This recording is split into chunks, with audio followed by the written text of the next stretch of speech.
And now, weighing in out of the blue corner, Josh the Punk Thomson. 100%. And on the other mic, he weighs in from the red corner, Big John McCarthy.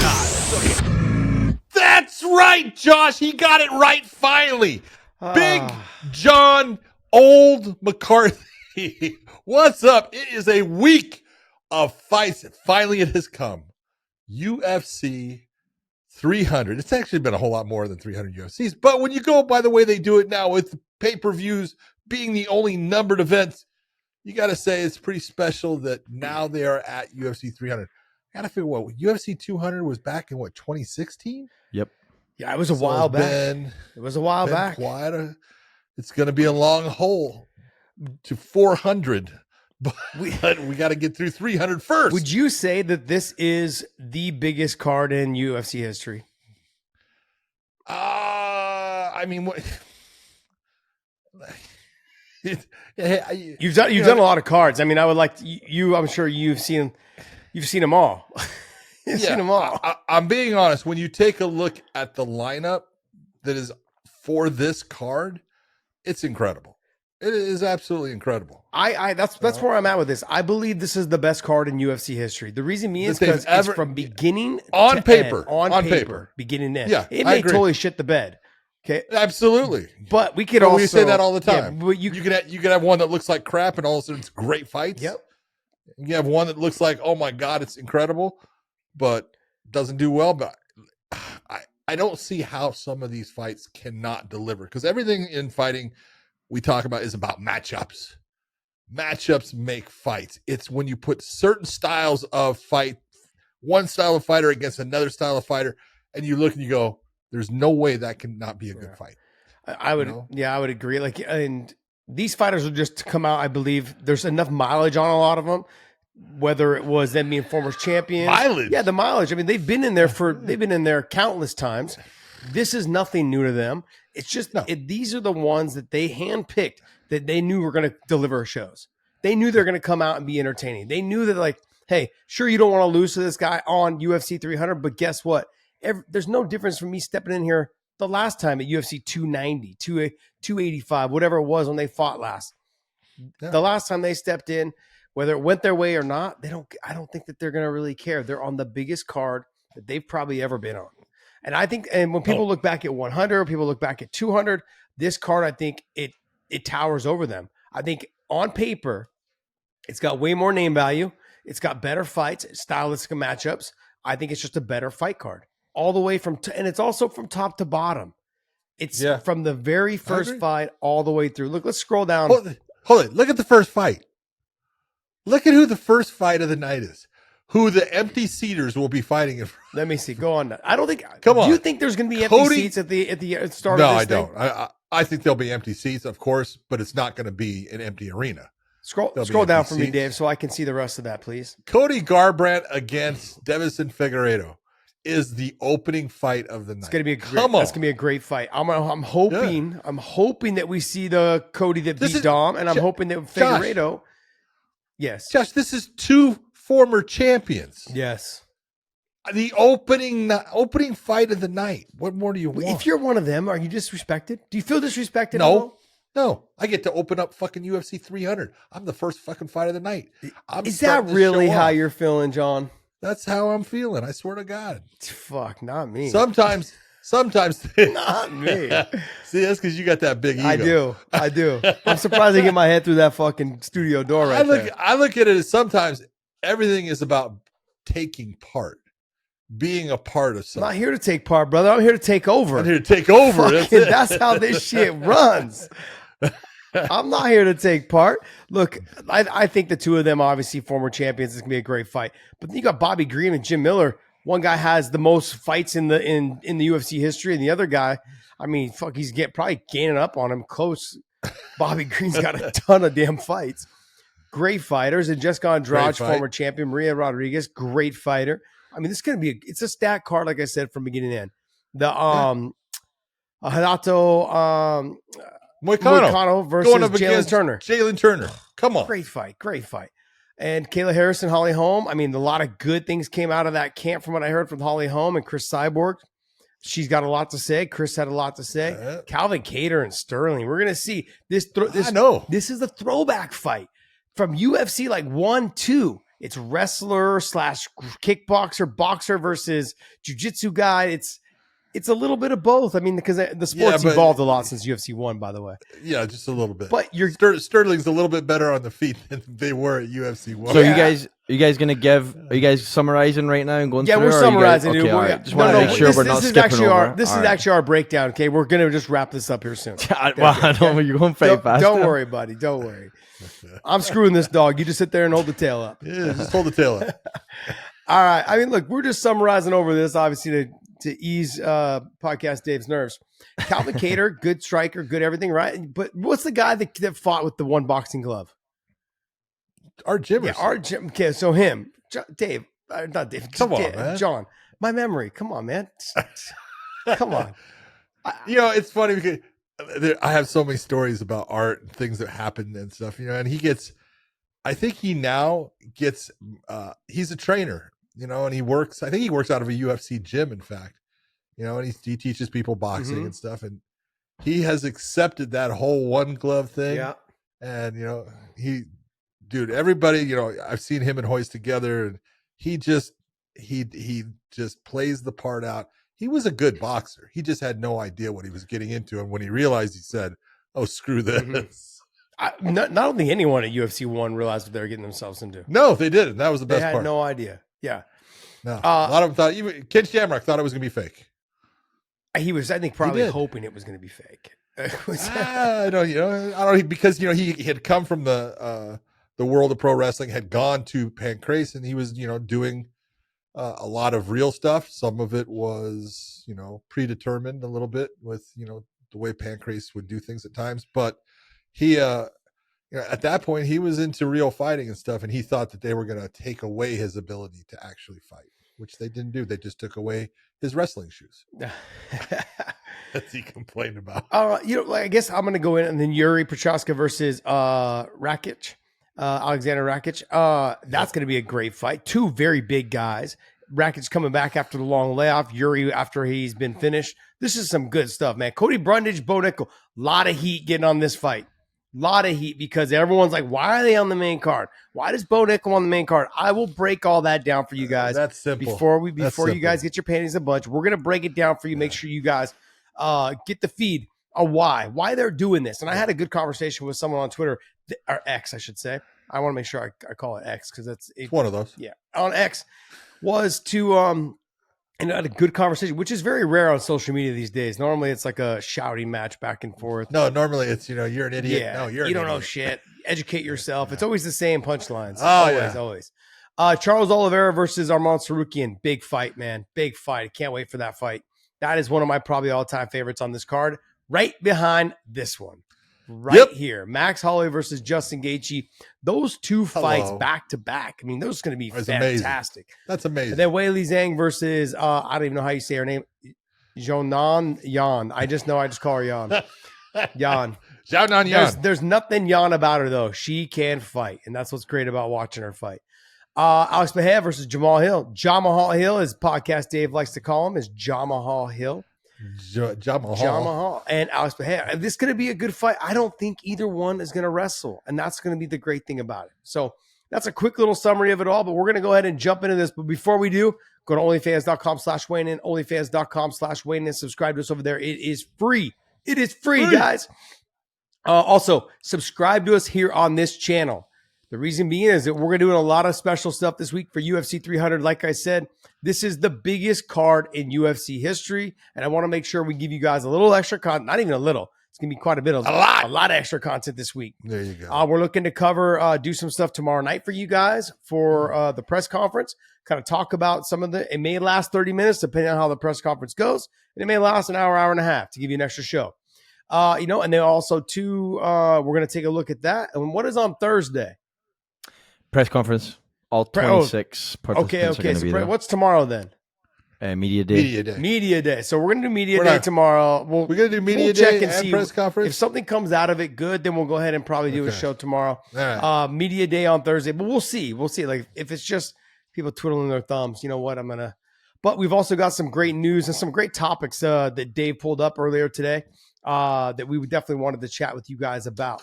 Well, obviously, one is there's a lot of talk. Dana White had some choice words to talk about who the best welterweight in the world was. That's going to be a separate news clip that we're going to drop this week. So hit that thumbs up and hit that bell and that notification so you guys get the notifications for when our shows drop. All right, look, you guys have been following us for a long time, and I want to thank you guys so much for continuing to support us and subscribing to us right here. Smash that subscribe button. John, should we just jump right into this, man? I know we've already kind of pussyfooted around a little bit, but we're having some fun. We're a little tap dancing. We did a little tap dancing. Just a little tap dancing. Yeah, little Sammy Davis Jr. right there. All right, we have got the former light heavyweight champion against the now current light heavyweight champion and former middleweight champion. That's a good looking shirt right there. Look at the jawline on that thing. And then there's Josh. What? Look at Big John looks like Snoopy. Dude, I look droopy, like droopy. I look like an Italian mobster. You do a little bit. You do. You have a little bit of that soprano thing going on. That's it. But Alex Pereira going up against Jamal Hill, I think it's going to end up being a fight that everyone is talking about. I think they're going to stand and throw. I think there's even backstories on this. You got, Jamal Hill won the title when he took on Glover. It was for, the vacant title because Yuri had to set it aside based upon his shoulder injury. The fight that Glover put up, and look, Glover was 42, almost 43 years of age at the time of the fight. Jamal Hill, a lot faster than him, landed a ton of shots. Glover took them all. It was amazing what the output by Jamal Hill was, what Glover was able to withstand in that fight. But this is a student, we'll say, of Glover in the world of MMA, since that's his coach, that's Alex's coach. And I think that Glover's given Alex some good information about what Jamal does well, how he sets his things up, his footwork and everything. And I think Alex is going to go out there and try to tear him apart. He's got a beautiful low calf kick. And if there's one thing that we've seen is Jamal does use his legs, and he gets a wide base because he likes to throw heavy shots. That leg is there to be attacked. All of the stuff that is ending up in this, they both have power. They both, I don't see this ever going to the ground. The only time it's going to go to the ground, someone gets hurt, they're going to be diving for a takedown. Other than that, it's going to be a stand-up battle, and someone's going to end up going to sleep. I do agree that I think someone's going to go to sleep, and I do agree that someone's going to probably go to sleep within the first 3 rounds. I don't think it's going to get outside the 3 rounds. I may be wrong, but it's very rare that I'm wrong. So I want to, with Alex Pereira, I think, why do people not give him as much credit as he deserves? Why? What is it like? Is it because he still feel like he's new to the sport? Because he doesn't have this giant record. He doesn't have a bunch of fights. He doesn't have most of his fights are actually in the UFC. He had 4 fights, I want to say, before he got to the UFC. But John, that's even more reason a ton of kickboxing. Yeah, but that's even more reason because of what he's accomplished in those 8 fights or 9 fights that he has in the UFC. He's a 2-division champion. Hold it. The best part is take a look at who he's beaten. Yeah. That's the part that's amazing when you take a look at, the whole thing. He has gone through, champions in both Sean Strickland and Israel Adesanya. Yeah, he lost to Adesanya the second match. Okay. Then he takes out Yuri, who has been tearing up everyone. Now, I hear people all the time, yeah, but Yuri was coming off of the shoulder surgery. So, no, that's not why Yuri lost. No. Sorry. You know what? He is a dangerous striker. He throws a beautiful left hook that is hard to tell because he keeps his hand down low. And so it's hard to pick up as you're, reading what he's doing. All of a sudden it's coming, and if you're not prepared for it, it's going to pop you. And if it pops you and it pops you right, ask Sean Strickland what's going to happen. It can put you out. And Sean definitely can, fight, stand up. He can take a good shot. No one is punch proof. No, I would agree with you. No one is punch proof. I mean, even Alex has been knocked out. He got knocked out by Izzy. Yeah. I think Izzy probably just got tired of beating him and was like, man, okay, look, let's give this guy a chance. let him get the win real quick, and then I can move up to 205 and stop cutting all this weight. I'm being. There's a lot of sarcasm in that, by the way, guys. Just a little bit. Alex is a stud, and look, and I think what people are forgetting is his main training partner and his mentor is Glover Teixeira. Fantastic on the ground, fantastic at putting the combinations and putting a fight plan together. And you can see it with Alex. They find ways to get that win. Alex got a little overzealous in that fight with Izzy, and it cost him. But all of his other fights, he's found ways to come out and get the win. I know he didn't look great against Jan, but he still won. He still won. Jan Blachowicz. Yeah, and so he still won. And I'm like, look, they're not going to always go the way you want them to go. Going up in weight, dealing with someone that is more your size, but just, you're used to dealing with guys that are faster. Not only more your size, but also that's the first time that you have fought carrying that much weight. Becomes a little bit different too. You've got, you got to take a look at, where all that was. And wasn't that fight at elevation? As I recall, wasn't that one in Utah? I'm not sure. Dave, where was his fight with Jan? Where was that fight? Or was that in his fight against Jan Blachowicz? Where was that at? Well, Dave's looking that up. Please. But I don't know if you guys can tell. I'm in a storm right now, so if you can see it behind me. So let me ask you this. Yeah, this is in Salt Lake City. Thank you very much. Look at that memory, man. At elevation. I don't care if they say you have Alzheimer's. I don't think you do. You still got it, buddy. Let me ask you this, though. Is Jamal Hill faster than Izzy or Adesanya? Is he faster than Izzy? No. So he's not faster. He's not faster than Izzy. But he hits harder. I think he hits harder too. Absolutely. So I guess where I'm at on this is that it's the speed of Izzy that got to Alex. Will Jamal Hill have that speed? It was a lot of carelessness in that fight too. Boom. That's the whole thing. Is I think Alex was getting to Izzy and was starting to feel like, oh, I got you. And he started to get a little bit careless. He left an opening, and Izzy fired on him. And again, this is what can happen in a fight. That's why, we say all the time, don't get careless. If you have someone and you're starting to gain that momentum, gain that advantage with it, just keep doing what you're doing because it's going to continue to roll. If you jump at trying to put them away fast, you can get caught by making a mistake, and that's what happened. But Israel Adesanya is definitely faster than Jamal Hill. But I almost said it. Yeah. Dave's got me going now. Yeah. But Jamal Hill's got snap. He's got power. And I'm not saying he's slow. It's just that at 185, Israel is just a faster, he's a cleaner stand-up fighter also. He's got more tools, in the tool chest there for him to rely upon.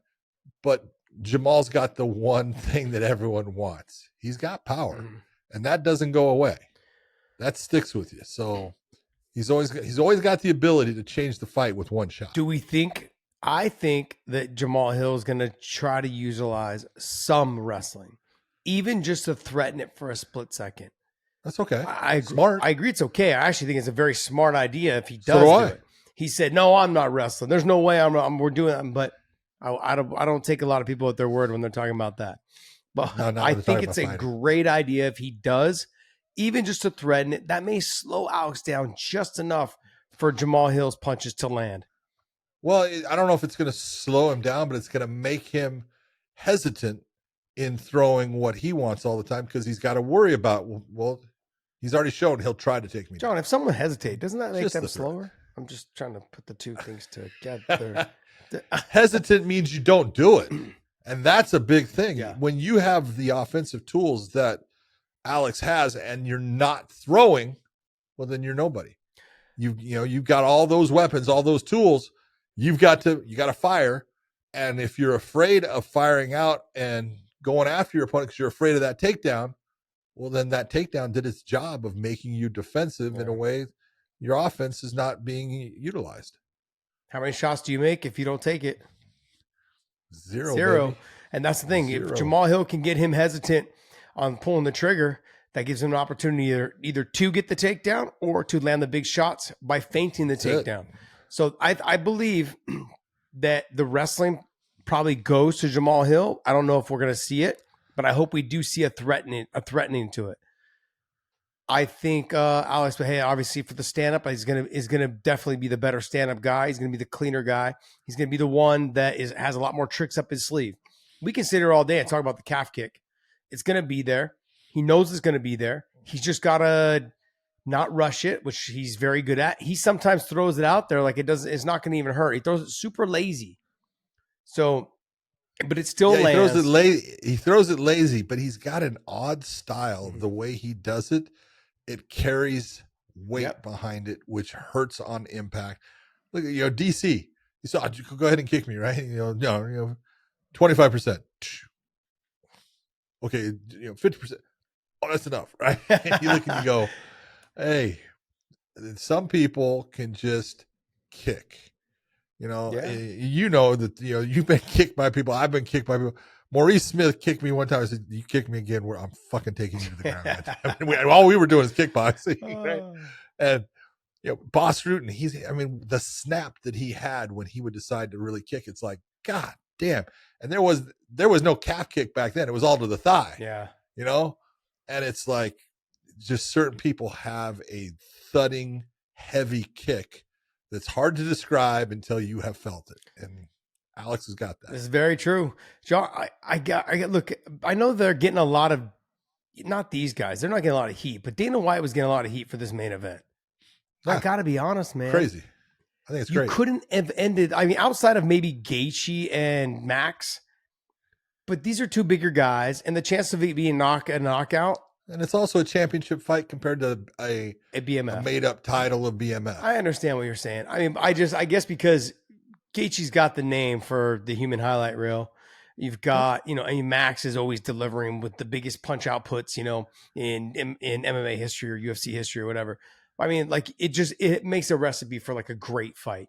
And the lightweights always deliver. There's no doubt. The lightweights always deliver. There it is. I was waiting for it to come. Yeah, I knew. You knew it was There was like the setup, and I'm like, I'm just going to let him build into it. I know where he's going to go with this. And had to do it. The lighter weights, especially the lightweight division, always deliver. Now it's especially the lightweight division. I said the lighter weights, they always deliver, especially the lightweight division. Especially the lightweight. I had to go to it. See? Yeah, there you go. But this is a fight that I think they are almost guaranteed that every fan that walks out of there, no matter how the rest of the card goes, is going to leave happy. Because this fight, someone's getting knocked the fuck out. Yeah. It always comes down to, we normally say, look, you could have a great fight card, all these great fights all the way up. Co-main event is really good. And then your main event sucks and people will say your event sucked. Yeah. Okay. Because that's what they remember. Or you have all these so-so fights going all the way through, even to and the main event delivers. It's awesome. And people go, great show. Yeah. And so you're always going to have that. I don't see how this fight doesn't deliver. Well, it's funny you say that because I know I don't want to get too off topic on this, but the PFL versus Bellator event in Riyadh, everyone kind of knew that Bellator was going to run away with it, but not everyone, not the PFL, but the main event happened, and I was like, if the one fight, I said it, I'm on record saying that the one fight that they may have a chance would be the Ryan Bader fight. Ryan getting older, a lot smaller, and they finished. We called it. And it was the media, not the media, but it was the PFL ran out, and they made sure that everyone knew that they won one fight. They made sure that they had won the main event, and I was like, "You got the main event," and that's the like. But I've said this, but again, take a look at that main event. Take a look at what Heenan Fahea did in that main event, and look at what that one fight does to set him up for his next. No, it does. Yes, it does. That fight, because of what he did, how he did it, and the time length that he did it in, he set himself up, and that's what made that a big KO in a main event. It'll set you up for your next couple of fights, and it's going to make him a star. Let's talk about the setup. So for the Alex Pereira and Jamal Hill, what does it set him up to do next? Look, if Alex knocks him out. Well, it all depends on who wins. No, but I'm saying if Alex knocks him out, does he go to heavyweight now to try to be the first division champion? Come on, no, don't do that. John, there's no one left for him to fight. Not. He's already beat everybody. He's already beat everyone. He's already beat everybody. Come on. I'm just jumping on this. Like, let's keep getting these guys the next title shot right away. I'm jumping on that bandwagon now. I'm on the Alex Pereira bandwagon. That bandwagon's got a flat tire. No, I'm on the Alex Pereira bandwagon. He's done it all. I mean, he's knocked out Izzy. He's beaten Izzy 4 times. I mean, or 3 times, whatever it was. Okay, I've lost count. And now you can't count kickboxing. And then, but he still beat him that many times. Then we move on to the 205s. If he knocks out Jamal Hill and he's already beat Yuri, he's already, I know if Rakic beats him, there's so many ways we can go on this. But John, let's see. I thought if it was going to be a 3-division champion, it would always be the 25, 35, 45 or the 45, or the 35, 45, 55, the lighter weights, maybe 45, 55, 70, maybe. Yeah. I never in a million years thought it would be this. Never. No, not 185 to heavy. No, I never thought. Right. And to see that this could be probably the chance because he's such a big guy for the weight. And I'm a huge fan. And I almost feel like he trained with me at one time because I'm so biased right now. I almost feel like he's trained with me sometime. That's it. You're such a homer. Well, I'm a big Glover fan, man. I love Glover, and I think anyone that's friends with Glover, and because I met Glover through Chuck, and Chuck and I were really good friends, and Alex has got to be a good guy if he's friends with Glover. He's got to be a great guy. So I automatically just look at him as he's probably a really, really good guy. And Jamal Hill seems like a really good guy.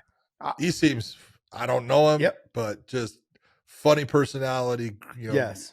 He just doesn't take himself too serious at times, but when he is serious, he'll tell you exactly what he thinks. And I love that about him. And I love that. Yeah. People get salty about it on social media. I'm like, yeah, Jamal, you tell him where to go, man. You tell him. You let him know. That's right. I got your back, man. I love it, though. This is going to be a great fight. I think the UFC did a great job by making this the main event. I think they knew someone was going to get knocked out. Someone was going to be counting the ceiling lights when they wake up. Be like, okay, look, 1, 2, and the doctor's going to be like, how many fingers? They're like, 8, 9, 10. They're going to be counting them lights. But great fight. But Dave, let's go ahead and go on weighing in on the odds. Let's check and see what the odds are on this. Right here. Can you zoom them out a little bit? I can't see them, even though with my glasses. There you go. Money line is you have Alex Pereira is the favorite at -155, while Jamal Hill is at a +130. Okay. Is there an over or under on this, Dave? I'm trying to find it right now while you guys. Thank you, buddy. Thank you. Because if I'm going to go on the over under, I'm going to check and see what the over under is on this. But I would probably, the odds are going to be at -155. I might lay down $50 on Alex. I might do it. I think I'm going to talk to Ian Parker tomorrow, so I'm going to get his play on this to see what he thinks about it. But I honestly look and say, if the over under is 1.5 in a 5-round fight, I actually think it's going to go over that. You think it's going to go more in a round and a half, 2 rounds? Round and a half. You want to go into the second round? Second to third round. Oh, that's it could end in the that first half of the second round, and I'd be a loser. But to get 1.5, come on, you're talking about 7.5 minutes of fighting. It could definitely end. But technically, the 1.5 has got to go into the second round, I believe, isn't it? Yeah. Okay. It's got to go halfway through it. But it's got to be where you got to figure out, for the most part, Josh, in a 5-round fight, both of these guys have been in 5-round fights. The first half of that first round is what? It's a feel out. Yeah. You're seeing where the guy likes to move, how he likes to try to set up. You're watching his foot movement, his feints. You're gathering data that's going to help you. So there's not a whole lot as far as big shots or anything. Usually in a championship fight, 5-round fight, you're not going to get that in the first half minute, first half of the round. So I've got 1 round to go through to make my money. That's the way I look at it. So you're going to take the over on the 1.5. I would take the at over. -175. All right. I like this fight, and if I'm going to put any money down, I'm taking Alex, and Alex is the favorite at 130. I'll probably throw $50 to $100 down on it. If I was going to bet on this. Look, and I don't know Alex, but I almost feel like he's my friend because I'm a little biased towards him. So I probably, and everyone knows my rule, I don't bet on my friends. And so since he doesn't know he's my friend, but I'm just claiming him as my friend right now. There you go. So I probably wouldn't bet my money. But this is a dangerous fight because both of them have punching power. Both of them are very skilled on the feet. And Jamal this is the Hill, guy- it's relative. Just to me, it's unknown. Like But this is the kind of fight I look at betting wise. Look at, okay, be it the minus 155 or the plus 130, it's close. yeah. And you like one fighter, that's your guy, that's the one that you're happy with, it's the one you think you want to see win. That's who you put the money on. It's not like it's you're getting into some of these minus 2,400. Yeah. Don't ever put your money on that. No, you don't. All right, let's go. Let's go to the next fight. We're gonna actually go weighing in on the odds on at least the main card, and we're gonna throw in a couple sprinkles down below. But we're gonna weigh in on the odds on most of the main card. Weili Zhang versus Xiaonan Yan. Yeah, you got it. Xiaonan Yan. Very good. Look, I like Yan as a fighter, and I like Weili as a fighter. I just feel that Weili, since working with Henry Cejudo, her wrestling's gotten a lot better. The way she fights, so has Jan's. Okay. Since being with hold on, Team Alpha Male has done a fantastic job with her. They have changed her fighting style. She has become much more aggressive. She is turned into a dynamite fighter as far as she doesn't wait. She used to wait a lot, and she's not waiting anymore.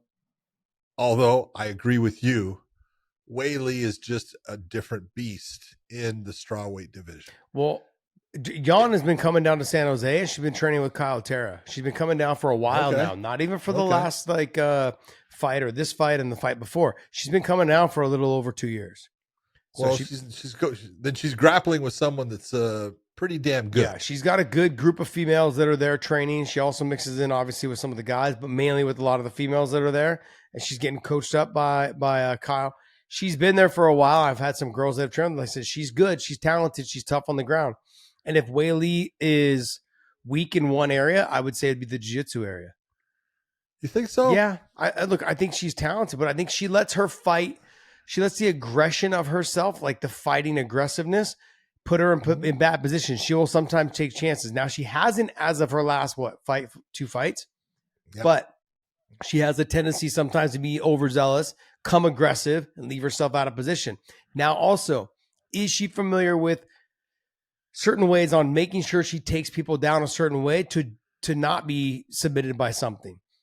Look, when you're hitting your takedowns, you've got to make sure your head's not on the outside. That's one. Two, if your head is on the outside, that you're dipping it up underneath the armpit so they can't reach back and get the guillotine. There's a lot of different ways there. Like if my head's in the middle, okay, making sure my head doesn't go down by the waist so I can't get that front rear naked.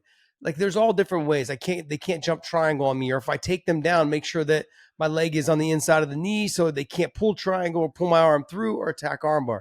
There's so many different ways. Now, Weili's been wrestling, but has she been wrestling to the extent of where against a good jiu-jitsu person that can attack that jiu-jitsu? Now, I think Jan's going to obviously try to keep this thing on the feet, but has Weili been working those things? Whereas Jan, I know, has been grappling. Look, I know that Jan's been grappling, but here's what it comes down to, in my opinion. You take a look at Jan as a fighter, and then you take a look at Weili as a fighter. Comparable as far as how they do things to a point, and saying good stand up, good ground. Physically is where they start to separate. Physically, there's a difference. It takes an absolute technician to be able to be in the cage and be successful with Weili Zhang. You got to be a technician. You watch when she won the title from Jessica Andrade. Jessica's not that person you look at as a technician. She's a bull. Yeah. Now, it's not that she doesn't have good techniques, but she's a bull and she goes forward. And you saw what happened. And that's where I'm talking about the physical capabilities of the two. Weili Zhang is the strongest strawweight there is by far. Physically dominant. She's an athlete. She is fast. She is explosive, and she's got strength. And she uses it at certain times. She's smart about it. She's got a great gas tank. You take a look when the people that give her problems to a point, Joanna. Well, Joanna, she made look average at times in the second fight, as far as when she got a read on how to handle her. The first fight was fantastic, but the second one, she was getting the best of Joanna throughout it and ended up putting her away. And you look at Joanna as a strawweight. physically she was strong. Physically, she was able to handle most other girls. The only one that gave her, real problems was Rose, who is a technician, has great footwork, moves really well, can't catch up to her. I look at this fight, and it's the athleticism of Weighng that is the difference maker for me. That's what tells me I believe she's going to take this. Yeah, I would agree with you on that. I also I'm going to go back to the very beginning of this, and I really believe that her fight IQ has come a long way. Yep. And like you said, she just was really aggressive in the earlier part of her career, overly aggressive at times. Overly aggressive. Leaving herself in bad positions, putting herself in bad positions, all those things. I think she has realized how important it is to be a winner. And just, look, you can live off your talent for so long, but eventually you got to start saying, okay, look, I'm spending too much energy in this area. Now I need to dial that back and start putting the energy in other areas where I can dominate so much easier and not have to worry about wasting energy, not making myself tired, not putting my neck or my head in the wrong position or my arm in the wrong position, and just do work, do damage. She's gotten so much smarter in the last 2 fights. I think she's going to end up, I don't want to say run away with it. I think after that, like you said, that first round and a half round, she's going to be figuring her out. But once she finds the beat, to that drum, I think she's going to put some drumsticks on it.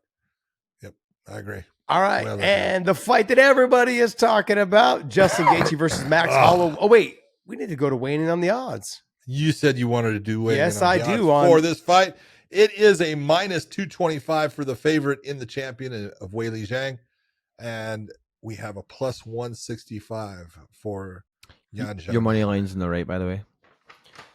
Yeah, that's the money line. I'm sorry. Okay. Money line, I'm sorry. It's a minus 485. Whew. I was saying I would actually bet on that minus 225. I don't think I would do the 485. It's too much money for me. A plus 370 for Zhang. Man, I'll tell you what, that's see right there. That's telling you. Look at the way the odds makers are looking at it. They're seeing the difference that I see. Okay, but we had this talk last week, and I'm going to get right back into it again. This may be something I add to my parlay. When you feel like somebody's almost like, we talked about that. You feel like someone's a guarantee. Like I think everyone, even the betting odds, are saying that Weili should walk away with this fight. And I feel pretty secure about that bet. So I could add her into a parlay and be like, look, it gives me that little bonus where I feel good about that. And I'll take a risk on the other like two. That's one that you can almost feel like you can guarantee yourself. Yeah, you can almost guarantee yourself. And then I'll take some dogs on the next two. Ones that I know that are close, but I think I have the advantage on those dogs. And I'm going to get into that. But get into that. And we were going to play around with some of the undercard as well. But we were going to play around with a guy named Max Holloway. You didn't want to play. But look, that's a fight that you can still take, John. I believe that it could happen. It could happen. It's just it's a tough fight. It's a really tough fight. Okay, tough fight for who? It's a tough fight for Max. That's exactly the point. It's a tough fight for both. It's a tough fight for both. All right, let's get into that fight right now. Okay, let's get it. Max Holloway against the. Let's go back to the BMF. betting. You're not taking that fight straight money line. 485. No, Zhang.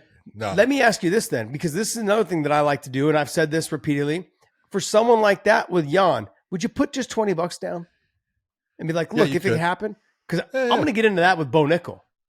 I may take Cody Brundage and be like, let me just put $20 down. What if he clips him? Yeah, what if he? Yeah, exactly. What if he clips him? What if Bo puts his head in the wrong position and gets arm and guillotine? I think it's right now. It's a plus 1,200, 2,400 or something.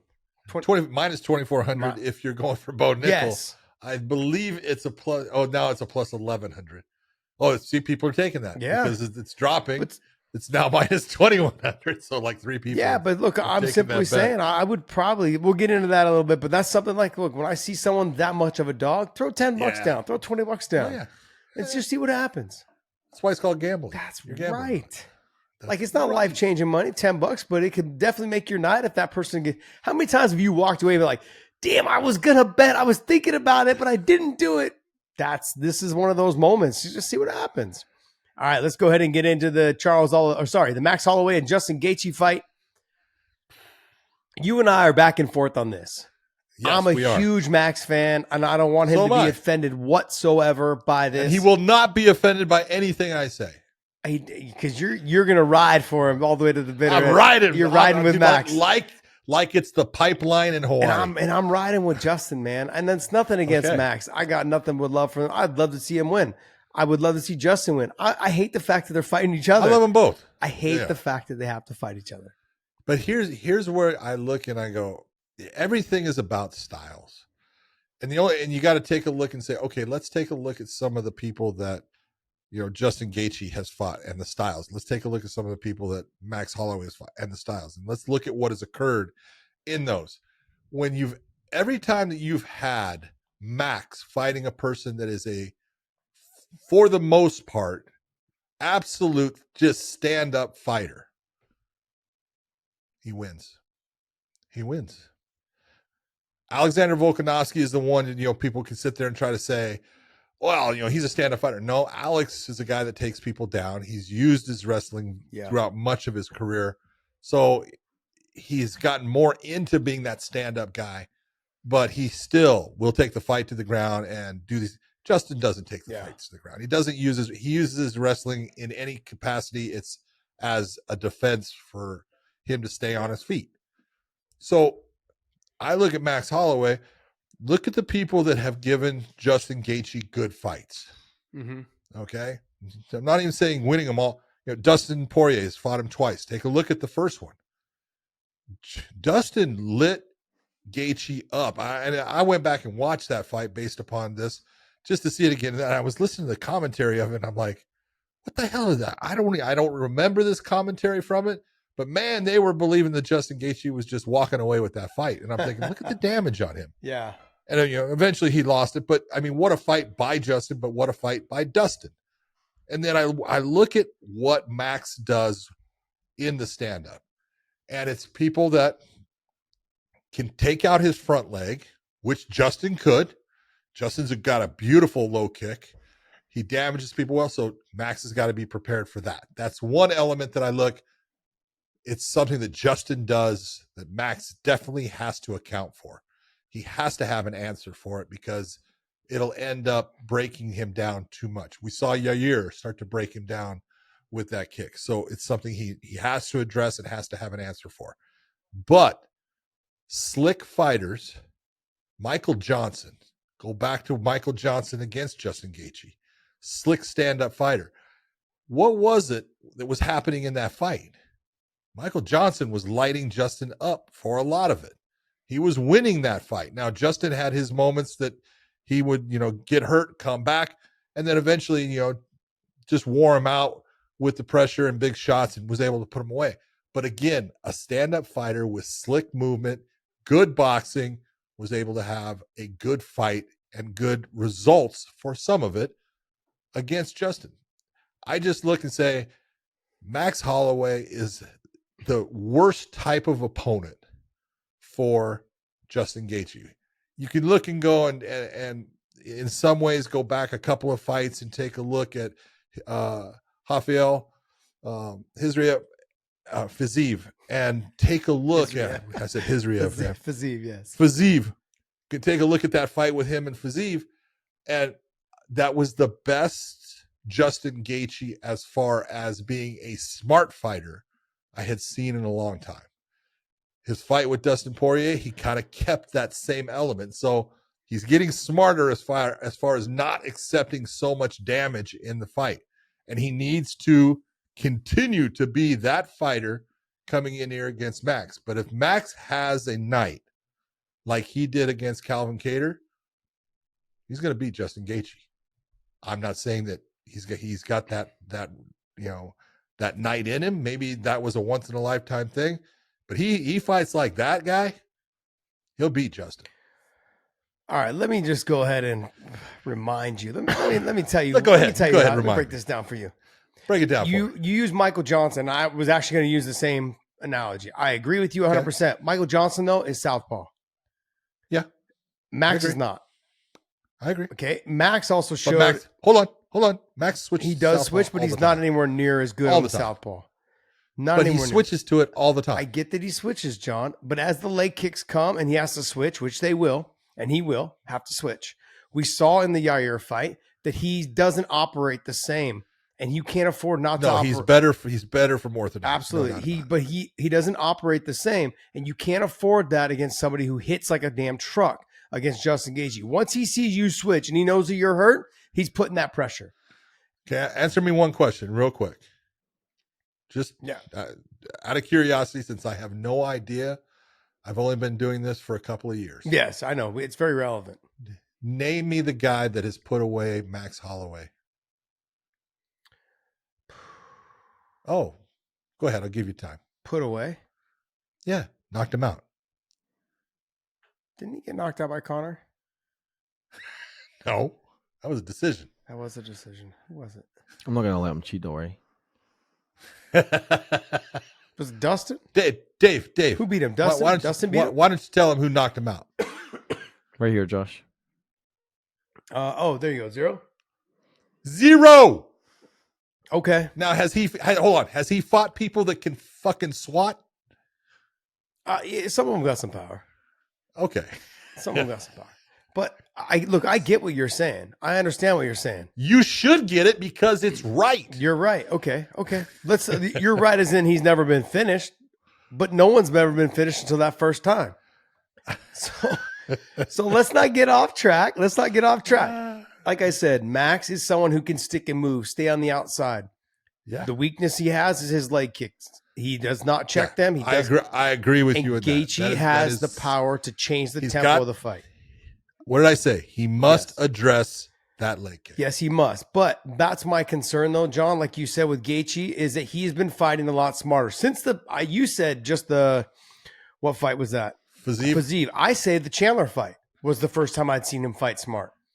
No, still, I agree with you a little bit comparatively, but he still got into biting down on his mouthpiece, just planting his feet and freaking throwing. Well, sometimes you got to fight out of Chandler. That's the thing with Chandler. I agree with you in that, but that's the difference of in the Fiziev fight, which Fiziev has got phenomenal stand up. He, at times, when he normally would bite down and plant his feet and start throwing, he moved. He reset and made Fiziev actually reset. And that made a big difference in him getting into him and getting the better shots off. Yes, you are correct. But I said, with Max, that's what's going to have to happen. He's going to have to stay. He's going to have to put that added pressure because Max not going to stand in front of him and trade. He'll land his shots and get out. But you keep going. You went back to Michael Johnson, but Michael Johnson's a lot faster than Max. No. You might want to ask Michael Johnson about that. Michael Johnson. I'm sorry, I don't want to ask man. Michael Johnson. I know what his answer is going to be. Max Holloway is fast. I think Michael Johnson, has been a fast fighter his whole life. He does have fast hands, but it slows down quickly. Okay. It has. Okay. It has. Max doesn't slow down. Max continues on. So yes, I will say at the start of the fight, I understand what you're saying, but as the fight's going on, Max keeps that speed where Michael starts to tail off. And that's not saying anything diminishing upon. That's called fast twitch muscle fiber. And when you start to get tired, you're going to the relaxation of delivering the shots, though, also plays a big factor. All of it. Max, he just seems so much more relaxed out there when he does it. When he's putting his combinations together, you see him talking to you as he's touching with the jab. He's having fun. But let's take a look at weighing in on the odds for this. So the Justin Gaethje and Max Holloway. Whoa, I'm really interested in this one now. So I'm looking at the Weighng that I'm going to put probably in my parlay. Yeah. And you got Justin Gaethje versus Max Holloway, minus 162 for Justin Gaethje, plus 136 for Max Holloway. Mm-hmm. I kind of like the odds. If I'm going to take Max, and this is a very winnable fight, like you said, the over is minus 115 and the under is minus 115 at 4.5. Yeah. Whoa. I don't because of the fact that either guy in this fight can win, no doubt about it. They both have snap. They both can hurt their opponents. They both are tough as hell. But when you take a look at, like I said, Justin's not going to take Max down and submit him. That's just not his way of doing things. And how many times, Dave, has Max Holloway been put away? According to every stat According online, to 0. 0. Okay. So you take a look at that and you go, it's not a bad bet. It's not bad. It could go to a judge's decision.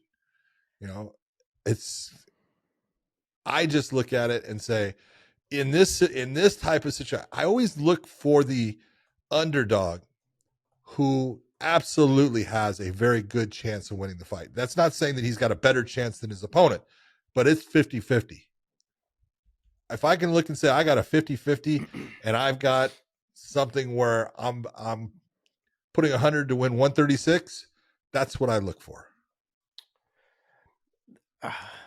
Look, what makes me nervous about this is why I get into this. I really like Max, and what makes me nervous about it, the leg kicks will lead to him not fighting the way that we're thinking he's gonna be able to fight for the full round.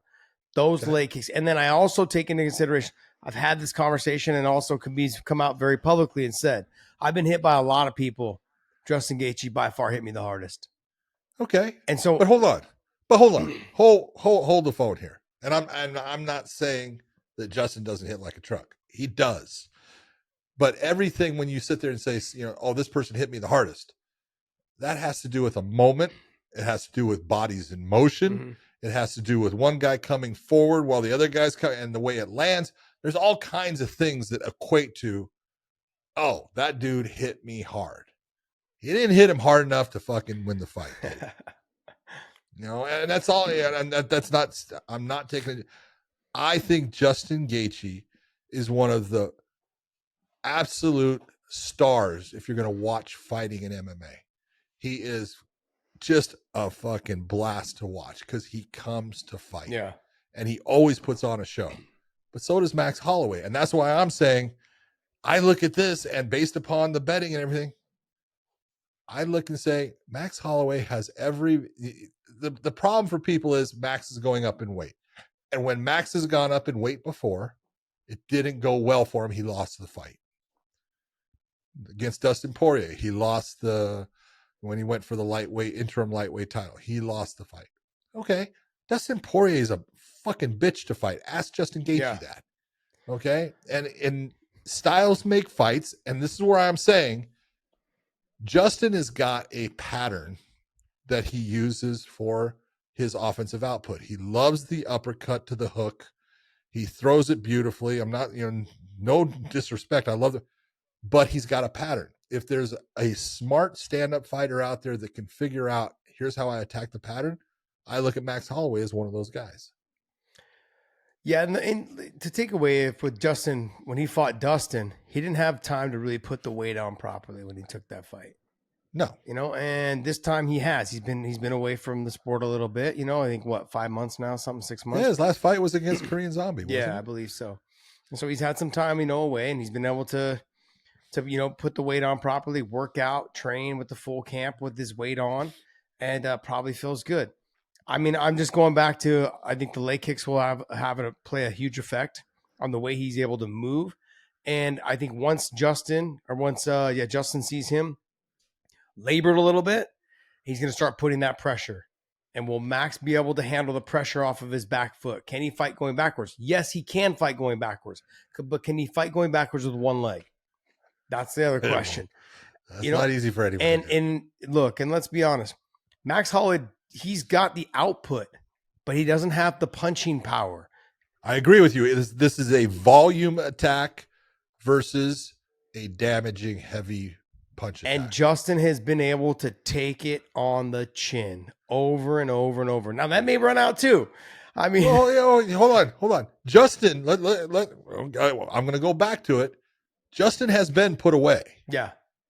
Okay. He's been put away by guys like Eddie Alvarez. He got put away by Dustin Poirier.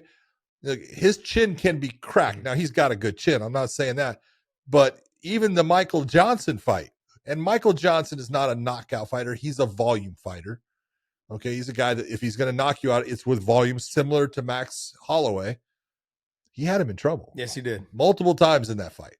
2 times he had him doing the stanky leg dance. Okay. Justin said he wasn't hurt. I know he told me that. So yeah, that is what it is. But this is one of those. I agree with you. Max is going to have to win this on volume. Yep. I don't see him knocking Justin Gaethje out. I don't see it, with a big shot. It could happen. If I was going to say there was going to be a knockout, it would seem that Justin Gaethje would be the guy that would be on the delivering end of that. Yep. But again, Max Holloway has never been put away. So obviously, the man's got a chin. We know that. And he's gone up against great competition that can definitely show that they've knocked a lot of people out. So, all right. Well, next fight is Charles Oliveira versus Arman Tsarukyan. Hold it. There's another fight. There's a lot. There's a plethora of them tonight. Damn. We're going to give you guys as much intel in detail analysis as we possibly can. Charles Oliveira versus Arman Tsarukyan. Great fight. I love this fight. Love this fight. I mean, it's the young buck versus not is. so old buck, though. That's the other thing. No, I mean, it's one of those, you take a look, and Charles Oliveira has been around for so long that he seems older than he really is, but how much, I always go back to the whole thing of, how old would you be if you didn't know when you were born? Because really that's where I look at Charles. Wait, doesn't life start at conception? So I know exactly when I was born. That's the whole point. Right. But Charles is this guy who at 34 years of age, he's been in the UFC forever. He's fought a who's who. He won the lightweight championship. He has proved himself to be just an incredible fighter. And I think he's still, he's still in his prime. This is not one of those ones I look at a young, super stud like Arman Tsarukyan coming in and, he's taking on a 39-year-old Charles Oliveira. Yep. Charles is 5 years away from that. Charles has multiple years at the top left in him. The question is, does his skill set overtake that of Tsarukyan? And the one thing I look at, Tsarukyan's wrestling is fantastic. His stand-up has gotten better and is just enhanced by his wrestling because people are so worried about him taking them down. I don't think Charles is in that position where he's that worried about him taking him down. Charles' stand-up, he tends to get hurt a lot in the stand-up, and he works his way through it. He's been hurt by, Dustin. He's been hurt by Chandler. He's been hurt by, quite a few people, but he always finds a way to come back. The one difference in this fight that I look at, Arman Tsarukyan has fought great talent. He has just proved himself to be an outstanding young fighter. Does he have the experience at this point to beat someone like Charles Oliveira? We're going to find out. As much as I'm a big fan of Arman Tsarukyan, I think that's exactly where this whole fight's going to be decided, is on his experience and what mistakes, because he cannot afford to make That's the whole point. As soon as he makes the mistakes, he's in trouble. You can't make mistakes against Charles. Like, look, on the feet, he could drop Charles and jump into his guard, and next thing you know, he's getting submitted. In trouble. And that's, and I look back, and Arman Tsarukyan reminds me of like a Michael Chandler style fight. He's going to be aggressive. He's going to let the punches go. He's going to utilize his wrestling a lot more. Can he avoid the submissions, though, from the wrestling department? I think he can. I think he can avoid the submissions. Where he's got to be careful, though, is in the scrambles in the wrestling positions, where Charles can catch him in transition. That's where he's got to be careful. Putting your arm in the wrong spot at the wrong time, or putting your neck in the wrong spot at the wrong. Putting your hands on the mat. Yep. If you're in the top position, all of a sudden you're putting your hands on the mat. Stand by. And you can't do those things against a guy like Oliveira. Exactly. And so in those exchanges, in the takedowns, in the positioning, do you give up your back? If you try to hit a single leg dump, you're giving too much of your back. Then you go to triangle doesn't get there. He pulls himself back into the back, takes your back. I mean, Michael Chandler is someone who had never been submitted until he fought who? Yep. Charles Oliveira. Well, no. He got knocked out. Oh, he got knocked out. Who submitted him? Dustin. Gosh, man, Josh Thomson need to get it together tonight. He almost got submitted, though. But what's that? He almost got submitted. He did almost get submitted. But look, a lot of people have almost submitted Michael Chandler. Armand, though, is somebody that I think he's still young and still making kind of young mistakes. And That's exactly it. And he can't afford to do that, like we said, but he's never fought somebody who's so well-rounded like this. He fought Islam. Yes, he did fight Islam, but he fought Islam when he first came in, and Islam wasn't as good as he is now, and Islam back then wasn't as good as Charles is now. Yep. Islam was very good on the ground, good wrestling, all of those things, but they are both completely different fighters now. You can take a look and say, look, he fought Gamrot. Gamrot's a very one-dimensional fighter. Exactly. Wrestling based, his stand-up is okay, but he's a wrestler, and that kind of, that works well with Tsarukyan. You can take a look and say, well, he beat Dariush. Yeah, he did.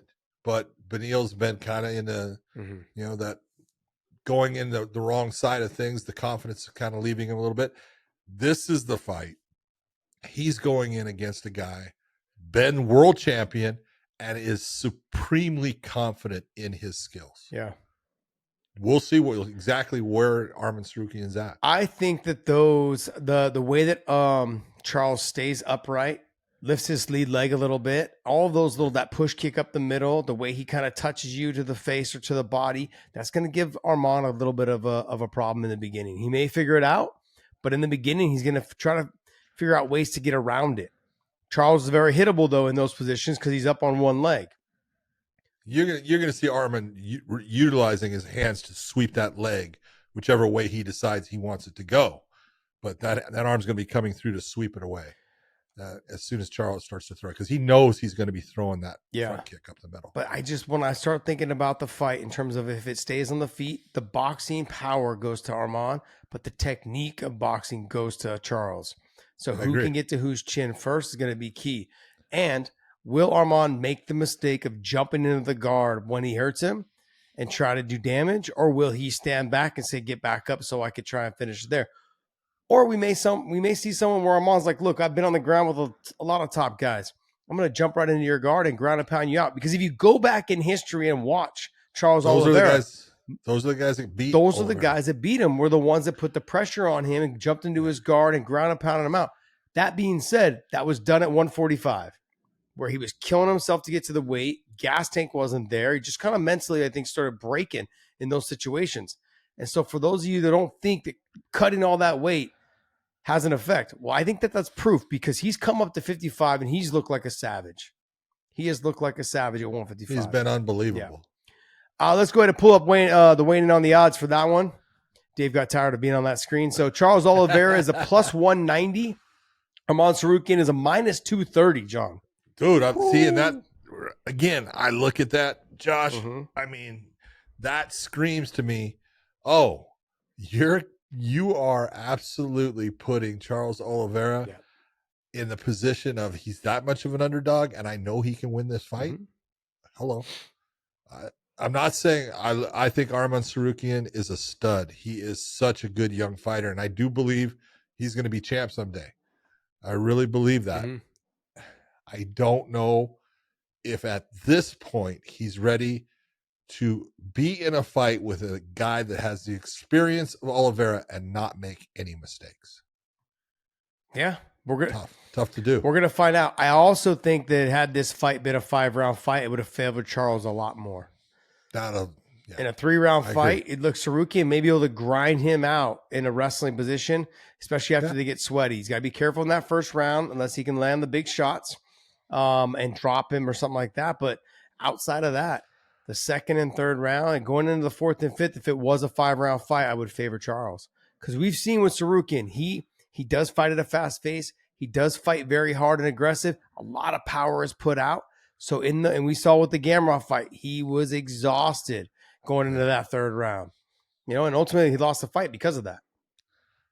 So we're going to find out. But look, if I'm betting on somebody, I'm taking Charles Oliveira. Look, multiple-time world champion, someone who has defended his title against tough competition.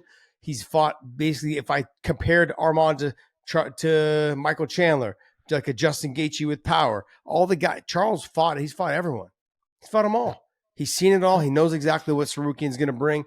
The only thing I would say that Charles hasn't fought, which he has, but like I would say is probably someone that has this type of pedigree of wrestling. Now, Islam's a wrestler, but he doesn't have like the pedigree of wrestling. He's a great wrestler, but it's more of a Sambo style wrestling. Arman Tsarukyan is a wrestler. He's going to folk style wrestle you or whatever, freestyle. He's going to wrestle you double legs, single legs. Yeah. He's going to wrestle fuck you. He will get you down if he wants to. But I'm setting that up right there. Look, you got Weighng at minus 485, which I feel is that one gimme fight. You got Max. You're saying Max at 136, plus 136. I'm saying Charles Oliveira at plus 190. Now we're going to go down to Bo Nickel and Cody Brundage. John, look, should we even talk this fight? Should we even talk like this is, I think we go right to the betting lines, but let's wait on that for a second. Let's hold up. Bo Nickel, 5-0. Cody Brundage, 10-5. Why are people hating on the fact that Bo Nickel is in on the main card to open the card? Why? Because they're okay. It's as simple as this. Bo Nickel is 5-0. Cody Brundage, 10 wins, 5 losses. Okay. They are on the main card where guys like former champion Aljamain Sterling taking on Calvin Kattar in his first fight at featherweight is not part of the main card. Yuri Prochaska, a former world champion, going up against a guy who is a beast until he got the knee injury and had to go away for a little bit. But Alexander Rakic, he's on the preliminaries and not the main card. Holly Holm, a former champion, taking on first-time UFC fighter, but two-time Olympic gold medalist, and I want to say 3-time PFL champion. Just chalk him up. She just stopped being Something champion like- because she got bored. Yeah, exactly. Kayla Harrison at 16-1. That is on the preliminaries. Yeah. And so that's why people are saying, what the hell? Bo Nickel. I understand what the UFC is doing. Tell me. This is Explain to called- people why they're doing this, John. Look at they see what this guy is. Bo Nickel is 27, 28 years of age now. A 3-time NC2A champion in wrestling. He can fight. He's not just a wrestler. He can stand up and fight. He's got submissions. He is the future. So why am I going to put Holly Holm at 40 some years of age, into that main card when I need people to take notice and start to want to see Bo Nickel fight? Bo Nickel is my future in the middleweight division. There's no doubt about it. So I am going to take my future possible champion and I'm going to put him in the biggest card as the opening fight on the main card because I want you to go, wow, this guy is good. I need to watch him more. I need to see him again. That's what it's all about. Absolutely. That's exactly what I said today with the Twitter guy. With the X guy. We were talking back and forth on X. I said, look, he didn't agree with that, huh? No, he did. He understood what I was trying to say. I said Okay. exactly what you're saying. Look, the UFC right now, what they're doing is they have no stars. Not like they yes, they do. But not in the level in which they're used to. Exactly. They don't have a It's Chuck exactly. Liddell. They don't have a Tito Ortiz. They don't have a Conor McGregor.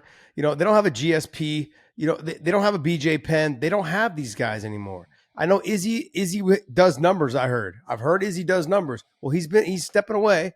Maybe he'll come back here soon. That's the talk and conversation. But he's not coming back right now. And so they need to put someone in there. Bo Nickel at that weight class, he's going to be a problem. I don't think he's ready yet for that. But look, they're priming him for it. So they know also that we can go ahead and shape at 185-pound division. It's a little bit, and John's going to give me a hard time over this. It's a little bit easier to build a star in that weight class. It's the weakest weight class in the sport, and it always has been. I hate to say it, but it's always been the weakest weight class. It's that middle ground weight where everyone either goes down and does something or goes up and does something. They're never at 185. I'm going to say that right now, the 185-pound weight class is as good as it's ever been. Absolutely. And it's still not the strongest weight class in the sport. No, I'm not saying it's the strongest weight class in the sport. There's no doubt It's about not that. even in the top 4. Yeah. 125 is better. 135 is better. 145 is Hold better. on. You can't sit there and say 125 is Absolutely, better. I can. Oh, stop. No, you cannot. Okay, what you can say is they have better overall techniques and athletes in the 125-pound weight class that are absolutely fun to watch. Now take anybody out on the street and ask them the names of anybody in the 125-pound weight class. Pantoja. I didn't say Demetrius you. I said Johnson. anyone on the Oh, street. you mean in the UFC? Okay. Yes. Look, fine. Let's just push 125 out. 35, Okay. 45, 55, and 70, all more exciting. All better weight classes. Right? The only one I would say that's probably weaker than the 185 is the heavyweight division. And heavyweights is the weakest. yeah, and that's the weakest across the sport. No, Yes. that's the sport. There's talented guys at 185 pounds that are not in the UFC that could be there and do well. I think obviously Johnny Eblin, but I think, Fabian Edwards, I think even if you brought Gegard back in, that would make for a very great division then. But there's a lot of guys that are out of that weight class that are not in the UFC. But I go back to 125. 125 has a lot of potential right now that they're building.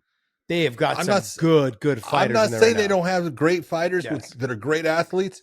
I'm saying nobody knows them for the most part. But let's go back to Bo Nickel. Bo Nickel, I think, deserves to be on this card. The UFC understands what they're trying to do. They're trying to build him for the future. He's got a big draw, the wrestling background. It brings in the wrestling crowd and the wrestling eyeballs that will pay for pay-per-views. Let's not mistake that. These guys will pay for the pay-per-views. All the wrestling families, everyone that knows Bo, from whether it's Allen, Texas, or where he came from, all the way to collegiate, from college, Penn State wrestling. Somewhere in Pennsylvania. Yes, they're all going to tune in. They're all going to watch because they want to see Bo Nickel wrestle. They want to see Bo Nickel fight. They don't see him fight. But this, I'm going to go to everybody except Jordan Burroughs. I saw that.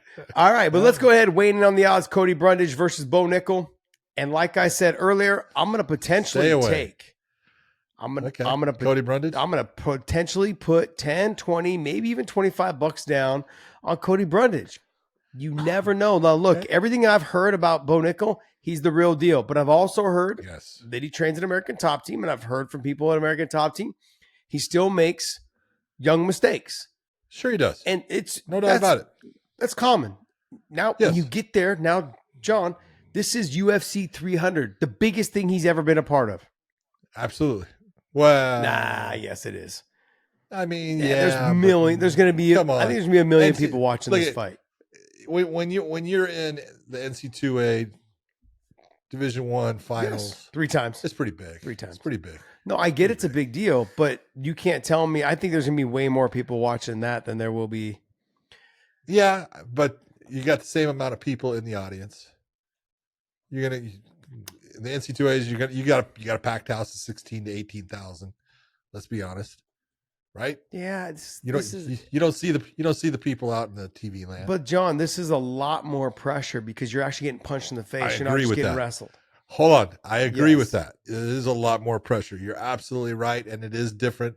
And you have the ability to look bad quickly. The other thing is that when you show up to NC2As, you're not doing press and media and all this stuff all week. No. He's on the main card. He's going to get berated with interviews and questions and why do you deserve to be here? Yep.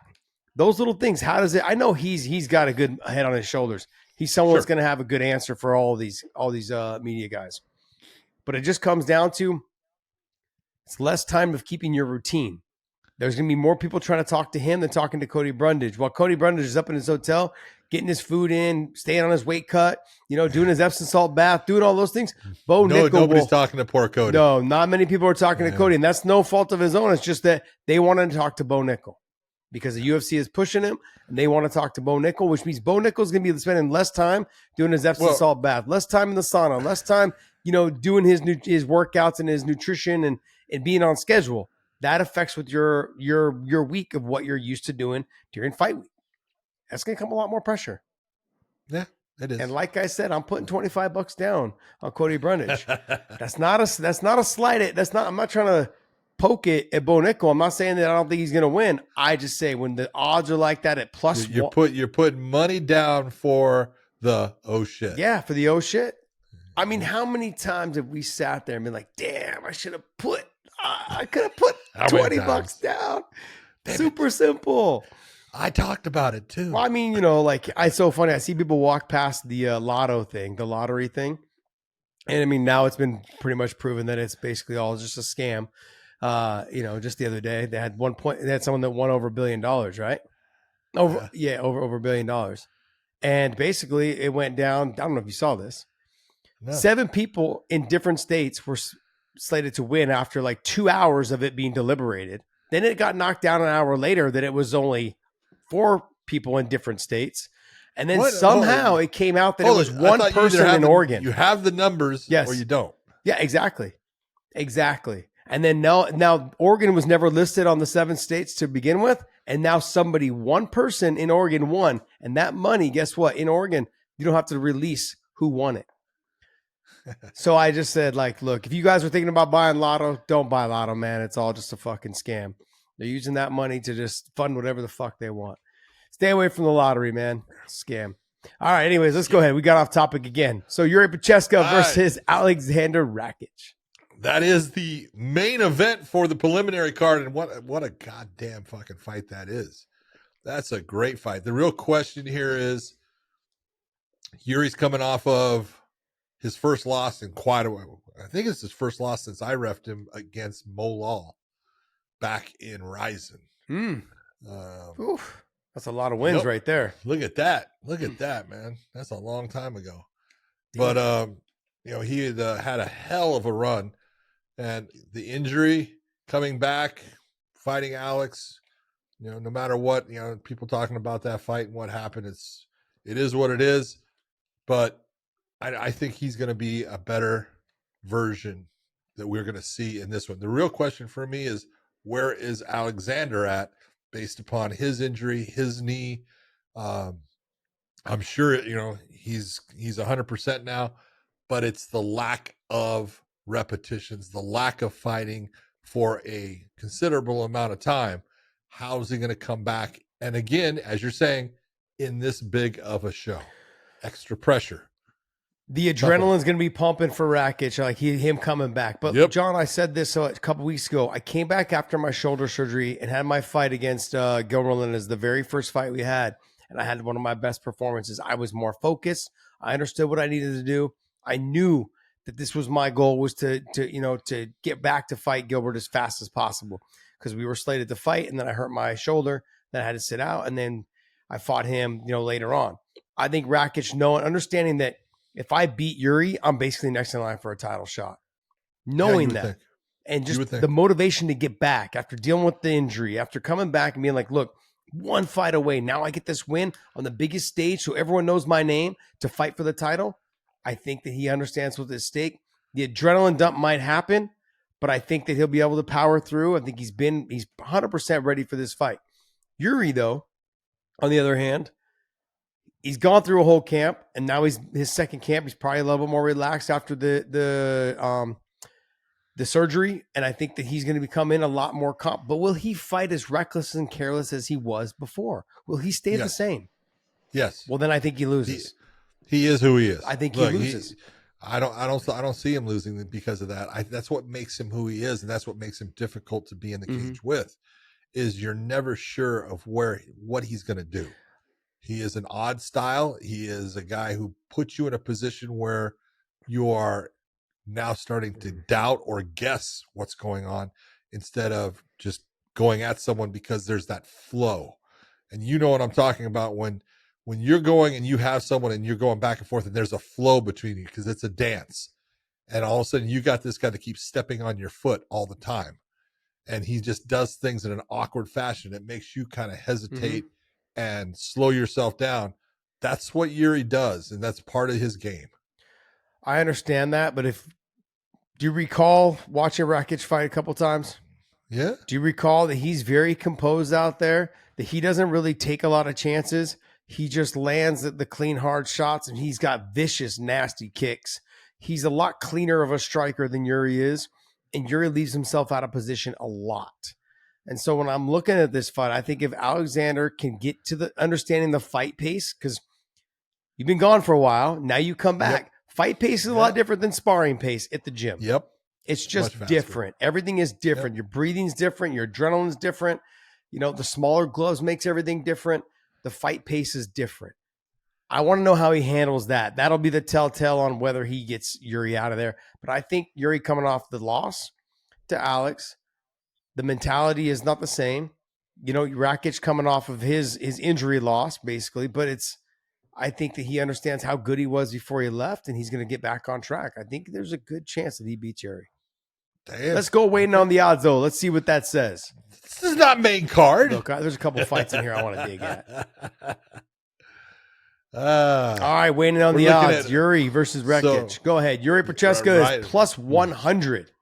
Wow. Rakic is a minus 120, meaning that he is the favorite. Which means they know what I know. That's right. They know what I know. They know. Because I'm always right. I think look, if I'm taking that, I may not take that bet now. That's almost a heads up. Yeah, it's pretty much they're across the board. They're almost the same. I'm like, why would I want to risk the money? I want to take something that I feel like there's a little bit more of an advantage. I would probably push on that one. All right, let's go ahead and go back to the card. This is the fight that I'm really looking forward to, though. These next two fights are the ones that I'm really looking forward to. Calvin Kattar taking on the former champion in the bantamweight division, Aljamain Sterling, moving up to featherweight. Aljamain thinks that this is the best move for his career, the best thing that he could have done. He thinks that his grappling is going to be a giant difference maker in this fight. He feels that Calvin cannot stop anything that he does as far as that. Calvin stopped a lot of people from taking him down, though, so it's not like he's not good at his takedown defense and being able to stop somebody. You want to look at a cleaner striker, Calvin Kattar is absolutely the superior in the stand-up, while Aljamain is absolutely the superior on the ground. Absolutely, but Calvin Kattar is someone who's centrically just boxing. So he utilizes mainly boxing, very little kicks, so less likeliness of his kicks being caught by Alja to be taken down. The timing off of which Kattar throws, that's going to be something that Aljamain's going to have to feint to get him to react and then try to work off the takedowns from that. I'm going to go with Aljo on this fight. I'm going to take a look at the weighing in on the odds, but I'm looking at Aljamain Sterling because I also think that in a 3-round fight that he can get him down 3 times and become that human backpack. He doesn't need to finish him, but he can control him for 2 rounds and get the back. No. Yeah, I look at it. He's got to get him down at least twice. Yes. He's got to get him down for 2 rounds and be able to keep him down for most of those rounds. But the real question that is a concern is Aljamain is used to being the guy. He loses a lot of weight at 135. I think that the less, as far as 10 pounds of weight that he has to lose, is going to be a great thing for Aljamain. I think he's going to have gas. But being that there is that difference of speed and strength, how is he going to feel against the 145-pounder? Is it going to make a difference, or is it not going to make a difference at all? That's the real question. I think his speed will be better for his takedowns. Him closing the distance will be something that catches probably Calvin Kattar off guard. The ability to scramble and wrestle will probably catch him off guard as well. I think Aljamain Sterling is phenomenal in those transitions and getting to the back. And that's where I think that he's going to end up having the advantage.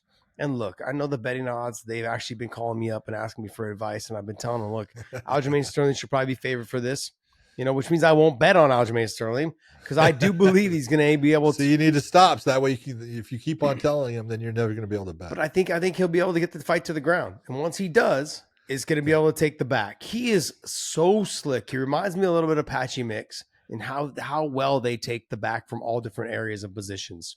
And Aljo, once he gets to that position, it's just a matter of time as he keeps threatening the submissions, keeps threatening whatever positions. But he's cool just hanging out back there and just instilling the round as well. Calvin Kattar's got his work cut out for him. It's a lot harder to knock that guy out when somebody like Aljo is kind of ankle picking. He's looking to kind of shoot low-level singles, hike the ankle, lift it, and then try to sit you down. And as you hike the ankle, you can't get back up, and he starts working to pass and guard and get into your back as you turn. So I'm leaning towards Aljo on this fight at the minus 170, plus 142. Go back real quick there, Dave. The over-under on that is a minus 230 on the over, and I would have to agree with them at 2.5. So it's over 2.5 rounds at minus 230. Absolutely. I think it goes the distance. I think you get a decision out of this fight. I agree. All right, and now the next fight: Holly Holm versus Kayla Harrison. This is my dog. This is my dog fight. I'm going to take. This is your dog my fight. dog fight. I'm going to take Holly Holm on this fight. But I mean, John, I think after seeing what Chris Cyborg said, she thinks that the speed is still there. We know that she's slowed down a lot. Holly Holm has, but Cyborg's been out training with Holly Holm. She said she's still fast, still has the speed, and I think when viewing what Kayla Harrison's speed is on the feet, the relaxation and the speed on the feet of Kayla is not what Holly's technique and speed looks like. So I think I'm going to lean towards Holly on this, and I love Kayla Harrison. Holly's changed as a fighter. Huh?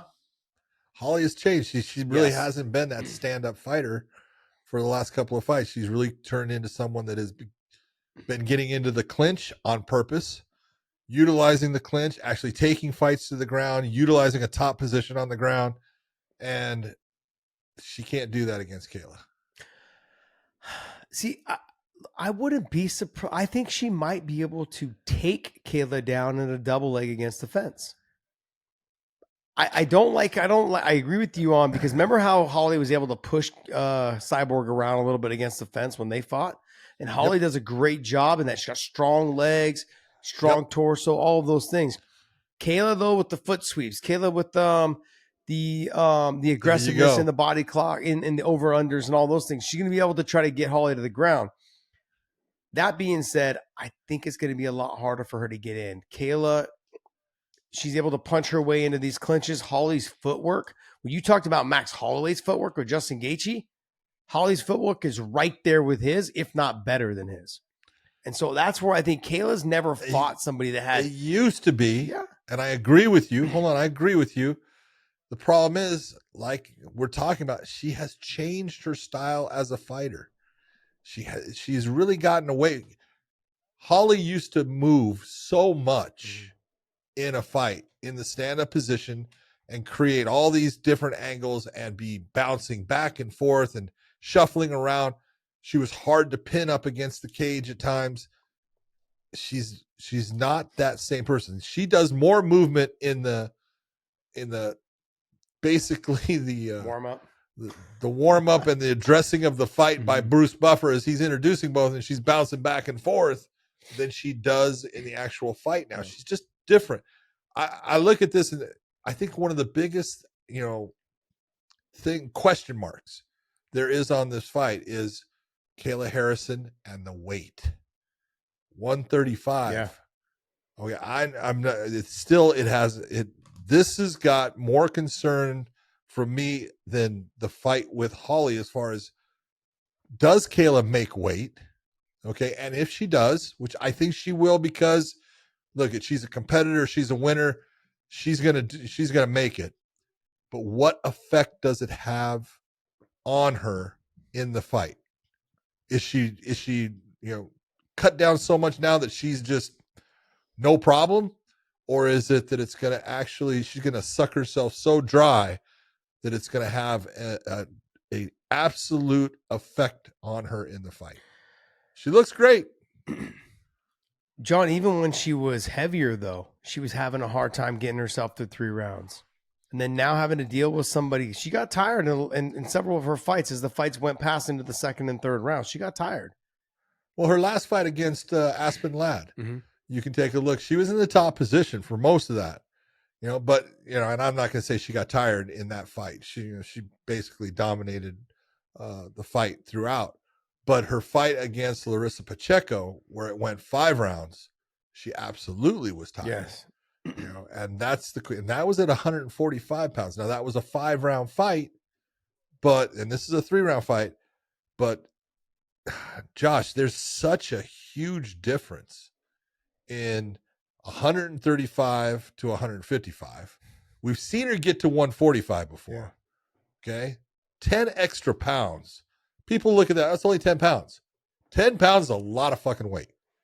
A lot when you're not fat. Okay.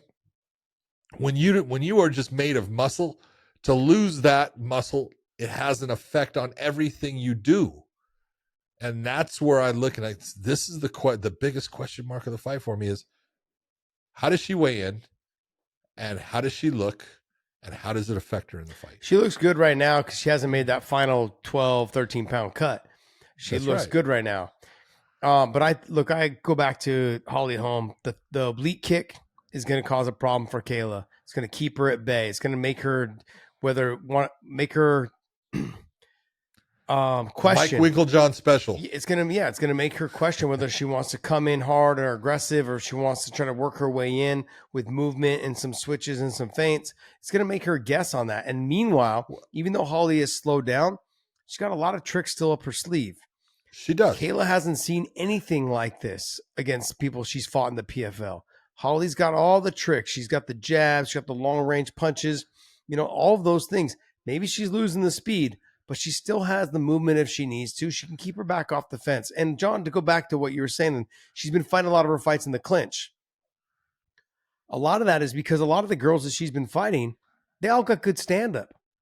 They all got, they can all hit her. This is true. Kayla, That's true.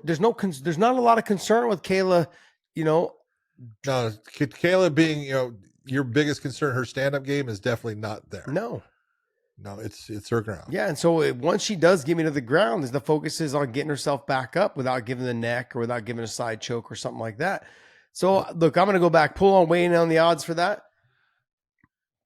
I'm going to go with Holly Holm. It's a plus 320. Yeah, minus 410. Minus 410 for Kayla Harrison. Look, they're all saying. They didn't listen to me this time. And I'm okay with that because I'm gonna take Holly on that at plus 320. And let's see, I'm writing these down here. I'm gonna bet on these later. But yeah, I'm gonna go the plus 320 on this, and the reason being is because I think the movement, the oblique kick, the long range punching, and no real fear of the stand up is gonna make her a little bit more like a target practice. Kayla's going to have to punch her way into the clinch, and Holly, and this is a big cage. We're not fighting at the apex. Nope. We got some room out there. It's a 30-foot cage. Yeah. Yeah, we got some room out there. Absolutely. And as every round, as every minute goes by and no takedown, that stress, that pressure. Now, Kayla coming in a new organization. I've said this so many times. New organization, new people around you. All of these things are a big deal when you're switching promotions. Okay, new opponent in front of you, big, UFC 300, biggest card in UFC history. All these things being put there. How do you react? Now, I know you've competed on the Olympic level, huge stage. You know what I mean? Like, I know she can absorb all that. But like I said, it's different when someone's punching you in the face. And it's different when it is the first fight in that organization. Very true. Very true. But I'm going to go for the plus Holly Holm 320 on that. And it says over is 2.5. 2.5 rounds at minus 145, and then under 2.5 rounds at plus 114. I think you could take the over pretty safely on that fight. Yeah. You get that minus 145. I think you take the over. All right, let's go back to the main card. John, let's go ahead and rackage off these. Who do you want to give honorable mentions to? You got Sodiq Yusuff versus Diego Lopes. You got Jalen Turner. That's a tough fight. Tough fight, man. Diego Lopes, look out. I think Sodiq Yusuff is phenomenal, but you want to talk about the hottest fighter, out there right now and in the UFC in the featherweight division? Absolutely. Diego Lopes might be that guy. Yep. Like I said, the 125 pounders not 145 pounders are better than 185 pounders. I was going to say, don't even start with your 125. Jalen Turner versus Moicano. God damn, that's a good fight. I know that Jalen Turner is going to be the favorite in this, but Moicano has got the ability to make this a tough fight for him. Jalen Turner is just a freak as far as his size and his length in the lightweight division, but Moicano's got good stand-up, and he's got a phenomenal ground game, and if it hits the ground, Jalen Turner has got to be careful because this is one that he can't make a mistake on the ground. He knocks Moicano down, back off of him, make him stand back up, and go after him again in the stand-up. Dave, can you pull up weighing on the odds for both these fights real quick so we can do a quick comb over on them and see exactly where they're at? Lopez got to be the favorite, and so does Jalen Turner. Yeah, both of them are favored pretty heavily. Actually, where's Lopes? Jalen Turner's favored a lot. Minus one. Yeah, Diego Lopez is 140 minus 142 to plus 120 for Sodiq. Yeah, and then Jalen Turner is a minus 238, so he's a big favorite. Or more kind of see, that's the kind of Yeah, I look and I go, I really like Jalen Turner. The tarantula's he's a stud. But Moicano, man, he's got the full package, full game. You know, his ground game is good. His stand up is good. He Tough as hell. He does, and this is the other thing. Jalen Turner, like he fought Dan Hooker, I think, what, 1 or 2 fights ago, maybe the last fight. I want to say last fight. But that fight right there, Moicano is someone very similar to Dan Hooker. He's very tall, he's very long, he's very lanky, and he's got good stand up, and he can do it on the ground. If this fight hits the ground, he can go ahead and do it there as well. So if he's got the advantage on the ground. Yeah, he does have a big advantage, I think, on the ground. Not a small one, a big one. But I look at Moicano's a plus 195, I believe is what it said. I would probably take Moicano in that, but maybe not the full 195. I'd probably do I'd say somewhere probably like put $20 down, put $40 down, somewhere in there. Let me just take a little bit of nibble off of that. Maybe even someone I take in a separate. You put 50, you're going to get $100. Yeah. Hello. I mean, I may even just do like him in a separate parlay with somebody else, with 2 other gimmies that are not gimmies, but 2 other people that I think would definitely get me the win. All right, let's go ahead and let's go back to the main card. The fight that I'm most looking forward to is Bobby Green and Jim Miller, outside of the Gaethje and Max Holloway fight. That's because you're an old man. Yeah. But I've fought Bobby, and I've always been a huge fan of Jim Miller, man. Dude, I love both of them. Both of them You're are great absolutely people. right. It's great to see Jim Miller in this, and it's great to see Bobby Green. Both of them had exceptional careers, very close to the number of fights the same. Bobby Green, the one thing he's got, a huge advantage in speed. Mm-hmm. In this fight, Jim Miller's been looking really good. His kicks have come back. He just looks like he's refreshed. He's definitely got a good ground game. He's going to have a difficult time just wrestling Bobby Green to the ground, and he's going to have to get through all of the stuff that Bobby Green does. And in the stand-up, Bobby Green is trouble, man. He's slick. He shoulder rolls. Not a lot of guys can do that in MMA. He can get hit, and most of the time he's got a good chin, but he still has fast hands. Absolutely fast, and he still can take a good shot. I mean, his shot that he took against Dober, it took a lot. I mean, that was a clean, hard shot. But even then, he had to take two or three to follow up. It's going to be a good fight, battle of the old boys, but it should be fun. Davison Figueiredo versus Cody Garbrandt. Man, I love this fight. There's been a little bit of banter going back and forth. It's kind of fun. Cody's been, Cody is fast. Mm-hmm. And if Cody fights anywhere like he has in the past, where he's got just the confidence to go out and touch, don't try to knock people out. Go in there and just keep touching them. Touch, touch, touch, touch, touch. Eventually, he'll touch them with one that's going to put them out. He's got power. He can wrestle. He should actually use his wrestling to put Figueiredo on his back at times, because Figueiredo does not do well with people being on top of him. Figueiredo he's got that it factor where he's got power too, and he can definitely hurt Cody. Cody is, doesn't have the chin he once had. But this is one of those fights I look at. You can look at both guys, both former champions. Figueiredo coming into the bantamweight division, this is a hard fight for him because of the fact that Cody can keep the fight where he wants it to be it on the feet or on the ground. And if he just goes after, like I said, volume, touch, don't try to throw hard, just keep touching him, it'll have an effect on Figueiredo. Absolutely agree. I totally agree. I think the speed of Cody is, if he's equally as fast as Figueiredo, if not faster. He's just got to not load up and just touch. Not load up and just touch. And sprawl and brawl. Yeah. I think Figueiredo's going to try to take him down right off the bat. He'll stand a little bit, to kind of judge the speed and the distance. But as soon as he sees that Cody's got fast hands and they're still fast, he's going to start wrestling. Snap. Yeah. Yep. So I think Cody's just got to fight him how he fought Dominic Cruz. Stay relaxed out there. Maybe give you some breakdancing. Give me a little bit of that. Dude, yeah, I'll take that. One of the best performances. You go back and you watch. Because Dominic gets into people's heads. He was so good at it, and he pisses them off, and he sits there and he picks at him in the media and then in the face-offs and all the stuff. And Cody Garbrandt looked like a seasoned pro in that fight. As far as everything that Dominic did, Cody controlled. He ended up being the person that says, no, we're not doing that. Does his little get back up, all the things. He was in such control in that fight. That's what he needs to do. I agree. He fights like that, man. He'll get the win. I agree. All right, hey, that's going to wrap up our UFC talk. Go to onlyfans.com/Weighng, and also subscribe to us on our channel right here. We just did 2 hours for you, hour and 40 minutes. Did we? For you guys. Damn. On the full breakdown of the UFC 300 card, because look, it's UFC week. I'm not going to sit here and pretend it's not. It's UFC week. Greatest card probably in UFC history, at least in my eyes it is. It's stacked from top to bottom. And make sure you guys go to onlyfans.com/Weighng, subscribe to us over there. It is free over there too. Not just subscribing to us on our YouTube channel, but it's free in both places. We want to thank you guys for always supporting us. We are over almost 800 people on OnlyFans. Damn, that's awesome. That's awesome.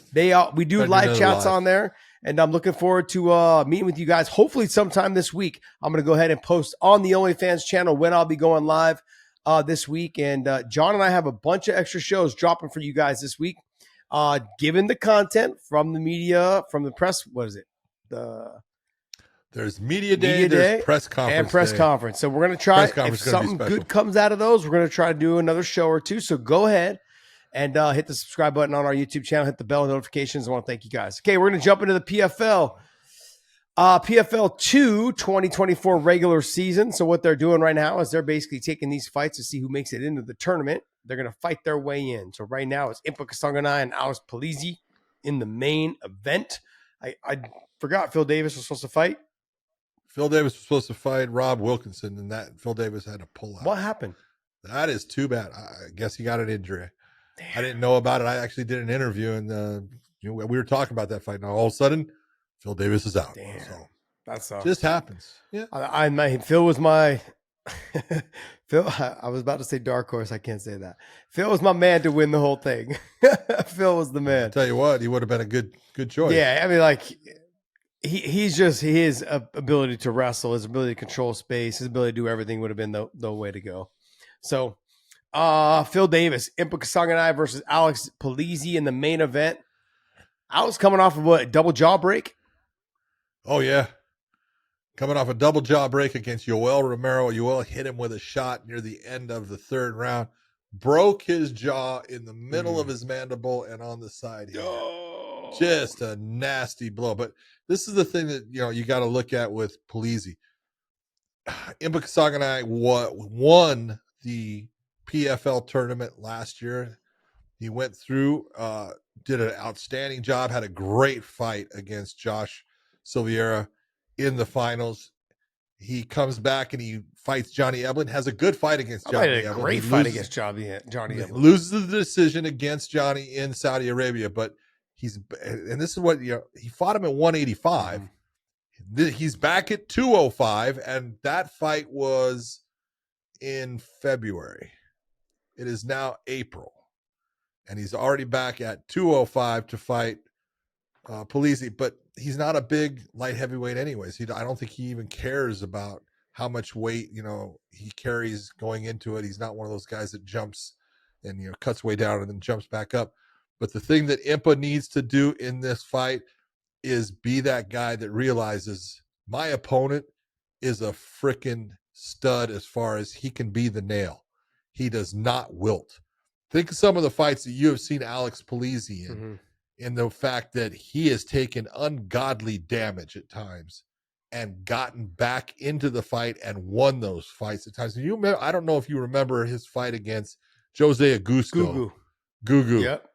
That fight was one of the best fights I've ever seen. And the flying knee he took at the very end. The knee that he took and survived was unbelievable. And that's what I'm saying. I think Impa is absolutely the favorite in this. But boy, he's got to have it in his mind. I just need to keep touching him. Just keep touching him. I don't think he's going to stop. He's not that guy that quits. Alex Polizzi is a freaking dog, and he will be there in the end of this. I think it's going to be a good fight. Yeah, Alex can take a lot of damage, man. He can also deliver a lot of damage. Impa, is he going to be the same guy that's coming off winning that tournament? His confidence was key against Johnny Eblen. I'm the guy that won the 205-pound tournament. Now I'm coming off of a loss. Are you the same guy? Yep. There's that, but I also think that he fights probably better at 205. He's not a big guy. He's not tall. He's, he's not a big guy, but he's thick. John, he's got muscles upon muscles upon muscles. Oh yeah. This guy. I was like, holy cow. And he is the nicest guy. He's a super Holy nice guy. shit, he's so nice. I mean, I was rooting for Johnny Eblin. When I walked away, though, I was like, man, you're so nice. I wish you guys could both win. Like, he was so damn nice. But Impa is somebody that I think at 205, he puts the weight back on. He fills out a little bit more. And I think because he cut down to 85. He's got gas at 205. He does. And I think because, and that's the other thing, I think he lost to Johnny Eblin in that third round because of the weight exhausted. He was exhausted. He was exhausted. Johnny pushes a good pace, and he's known for his pace. But I think because of that, and both of them, I think because of the travel as well. I think that has something to do with it. The travel over there, the time change, all that stuff has something to do with your performance. Absolutely. But I think the weight cut didn't help either. You know, Johnny's not a big guy at 185, and I think Impa going down to 85 for the first time in forever was definitely played a role. This fight, Impa should be favored. I agree with you. Alex Polizzi, though, not to be underestimated. He will take shots. Impa, you said something very important. Impa can't afford to hit him and expect him to go down. And then as he doesn't go down, start letting that get into his mind. Just know that he's going to be there. No matter how many times I hit him, he'll still be there. There you go. All right, next fight, Rob Wilkinson versus Tom Breeze. Tom Breeze. Look at Rob Wilkinson. He was not the 205 champion. In the last season, he was the 205-pound champion. In the season before, he had the fight against Thiago Santos. There was a drug test that didn't go well for him, and he was out for the season. And now he's back. This guy can fight everywhere. He has got a great clinch game. He is very strong. His stand-up is basic, but he's good with the basics, and he dirty boxes well. He's got a ground game. He takes people down when he wants. He's the real deal. He doesn't want to take Tom Breeze down, in my opinion. Tom Breeze has got a very good grappling background. He's a good fighter overall, but in the stand-up, I think he's going to have problems with Rob as far as Rob's length. They're close to the same height, I think. I think one's 6'4", one's about 6'3". But the length of Wilkinson and the way he attacks the stand-up, he's a much longer guy. Both 6'3". Both 6'3". I thought Wilkinson was 6'4". All right, well, you know what? Let's get to the fights that matter, the lightweight fights. Okay, Clay Collard versus Patricky Pitbull, and Mads Burnell versus Michael Dufort. How do you see this? Now, how do you see Clay Collard and Patricky Pitbull? I think someone's going to lose. I think someone's going to get knocked out. Wow, you're so good at this. I know. Someone's going to lose. How long have you been doing this? Because that's just an incredible estimate as far as what's going to occur in this. Look, I tell the truth even when I'm lying to you. Okay. I still got to get Dave to pull that line up. I can't remember exactly how I said it, but I was like, I tell the truth even when I'm lying to you. Even when I'm lying. Clay, you shut your mouth when you're talking to me. Clay Collard versus Patricky Pitbull. I think it's going to be a barn burner. I think it's going to steal the card. I believe it's going to happen that way because Clay Collard is someone who will just walk forward and deliver the body shots. But can he take the power shots from Patricky Pitbull? Can he deal with the power of Patricky Pitbull? It's something about it. It doesn't feel, you feel like you can see it coming. And even when it just grazes you, it still puts you down. It still wobbles you, still knocks you over. So, I mean, like Clay Collar's fought a lot of good fighters who can put it together, but I don't think he's fought guys that have this punching power. Yeah, I think he has. Though. In boxing, I don't know if he's fought him in MMA. Well, he fought Jeremy Stevens. Jeremy's got some power. Did he fight Shane Burgos? Okay, he fought Shane Burgos. Shane Burgos Jeremy's got some power. He fought, Pettis and beat Pettis. No so I'm not talking about. We're talking power. We're talking power, John. I'm talking Shane Burgos. Yeah, he's got power. Absolutely. Jeremy Stevens. Definitely got power. Absolutely. Definitely got power. And I look at it this way, and this is where I think the big difference in this fight is. First off, Clay Collard is 30. Now he's coming off the loss, but the loss, look, if you're going to beat Clay Collard, just like I said in his last fight before, I said, look, Clay Collard cannot go to the ground with AJ McKee. If he ends up on the ground, he is in trouble. And what happened? He was in trouble. Quickly. His kryptonite is a guy that has got a great submission game, can get him to the ground, and has got freaking talent down there. That's Clay Collard's kryptonite. Power is not his kryptonite because he walks through it. He can take a shot. And the one thing that he does that I've seen Patricky have some problems with at times is the body shots. Really? You've seen that? He goes, come on, baby. Okay. Let's be honest about it. Take a look at, even guys that are not that fast. I'm losing my mind. I can't even come up with the name. I hate that fact. Stop right there. No, it's wrong. Wrong one. He's talking about I'm talking about from frickin' Ireland. My God, have I lost my mind? Pierre Cooley? no Peter Queally. Thank you. Was it Peter?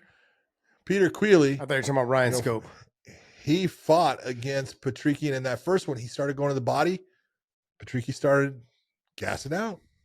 Okay, knees to the body. All those things you can see where someone ends up having some problems. Clay Collard goes to the body beautifully. Yes, he does. Just beautifully. I think Patricky can definitely hurt people in the stand-up with his power.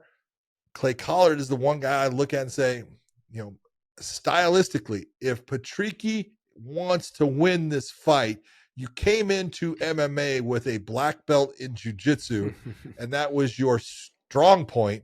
Go back to that, because that's how you're going to get a win against Clay Collard. If you think you're going to get a win by throwing hands against him, you might not come out with the decision you want. Well, I mean, they pride themselves, both the Pitbull brothers pride themselves on their punching power. They pride themselves on standing and going out on their shield. I think you're going to see the two of these guys stand toe-to-toe and literally just deliver punches, and that's what's going to happen. Clay Collard ripping the body, and mixing it up from the body to the head, whereas Patricky's going to headhunt. He's going to headhunt until you end up going down. So makes for a good fight. Maz Burnell versus Michael Dufort. Man, first off, I like Mads Burnell, man, as far as I love the way he fights. I love his stand-up game. You know what his ground game is. He has got a phenomenal ground game. He's got the Japanese necktie is something he can go to at any time. If you put yourself in a position for him to grab your neck, he's going to do it, and he's going to submit you.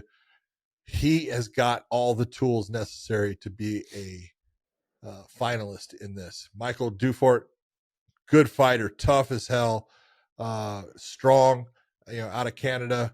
I just think that Mads Burnell has the overall game that he's going to have problems with. Yeah, absolutely. Mads is just the boxing that gives people problems because the way he does it. He just kind of walks you down. He avoids the big, heavy shots. And if he needs to take the fight to the ground, he will try. But if he doesn't have to, he'll just keep it on the feet. And when he does hit the ground, he's got a handful of submissions that are his go-to submissions, number one being the Japanese necktie. And then he'll go ahead and finish up whatever he can when he gets to the back. He's looking for the rear naked. Like, he's someone that can take the fight anywhere, and he's really good. Fight's composed. It's going to be a good fight, though. I mean, I'm getting concerned because he keeps going up in weight. And he's not a big guy. He's not tall. Well, he started at 155. Did he? Then he went down to 145, and now he's back at 155. Yeah. He never fought at 35? No, never. I thought there was one fight at 35. No, okay. He fought 155 is where he started. Got it. Then he went to featherweight. Okay. Yeah. You have Sadabusi versus Joshua Silveira.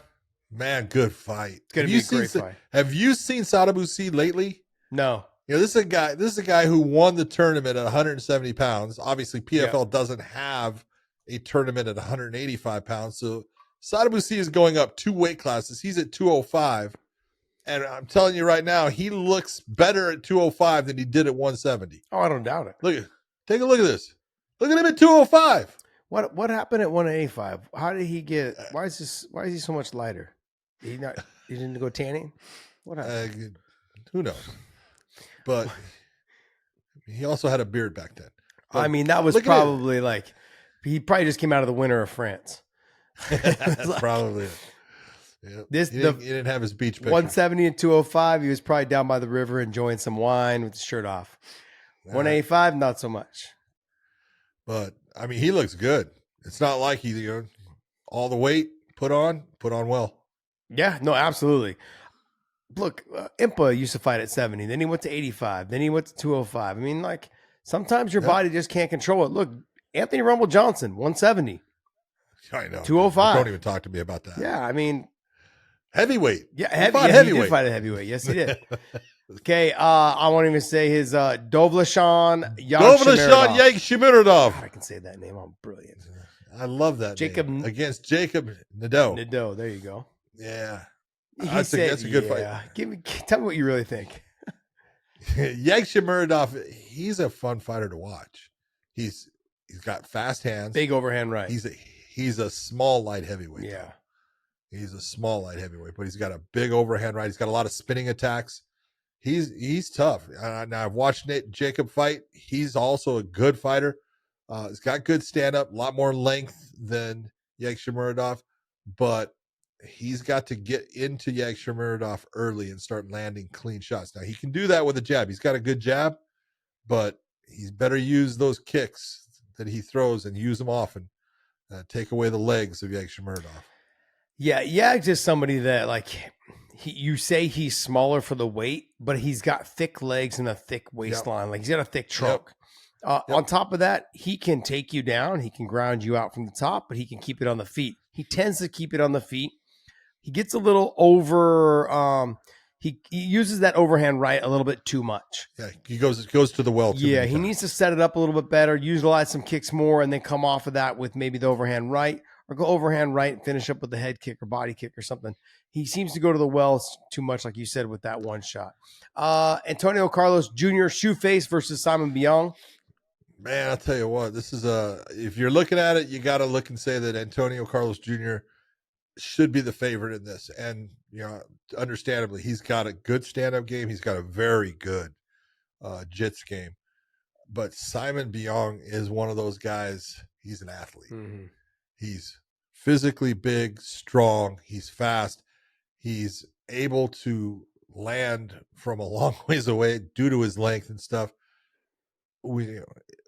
His fight against Luke Traynor, when Luke Traynor was undefeated, and everyone was, talking about Luke Traynor, a guy who's 6'6" in the light heavyweight division, great, length, great build. He just picked him apart, dumped him on his head, beat him up on the ground. Yeah, destroyed him. If Antonio doesn't get off to a good start, things could go downhill fast for him in this fight. So he needs to be sharp. Yeah, Simon Biong also made it very clear. He's like, look, I wasn't training properly before. I'm refocused now. This is what I want to do. I've kind of rededicated. He's a basketball player. Yeah, I rededicated myself to this. And I think we saw it in that fight against Luke Traynor. Bruno Miranda versus Brent Primus. Wow, this is one of those ones that's just like Bruno Miranda's got heavy hands, big time power. I know people are going to talk about, his jiu-jitsu and stuff. His jiu-jitsu does not match up to Brent Primus's.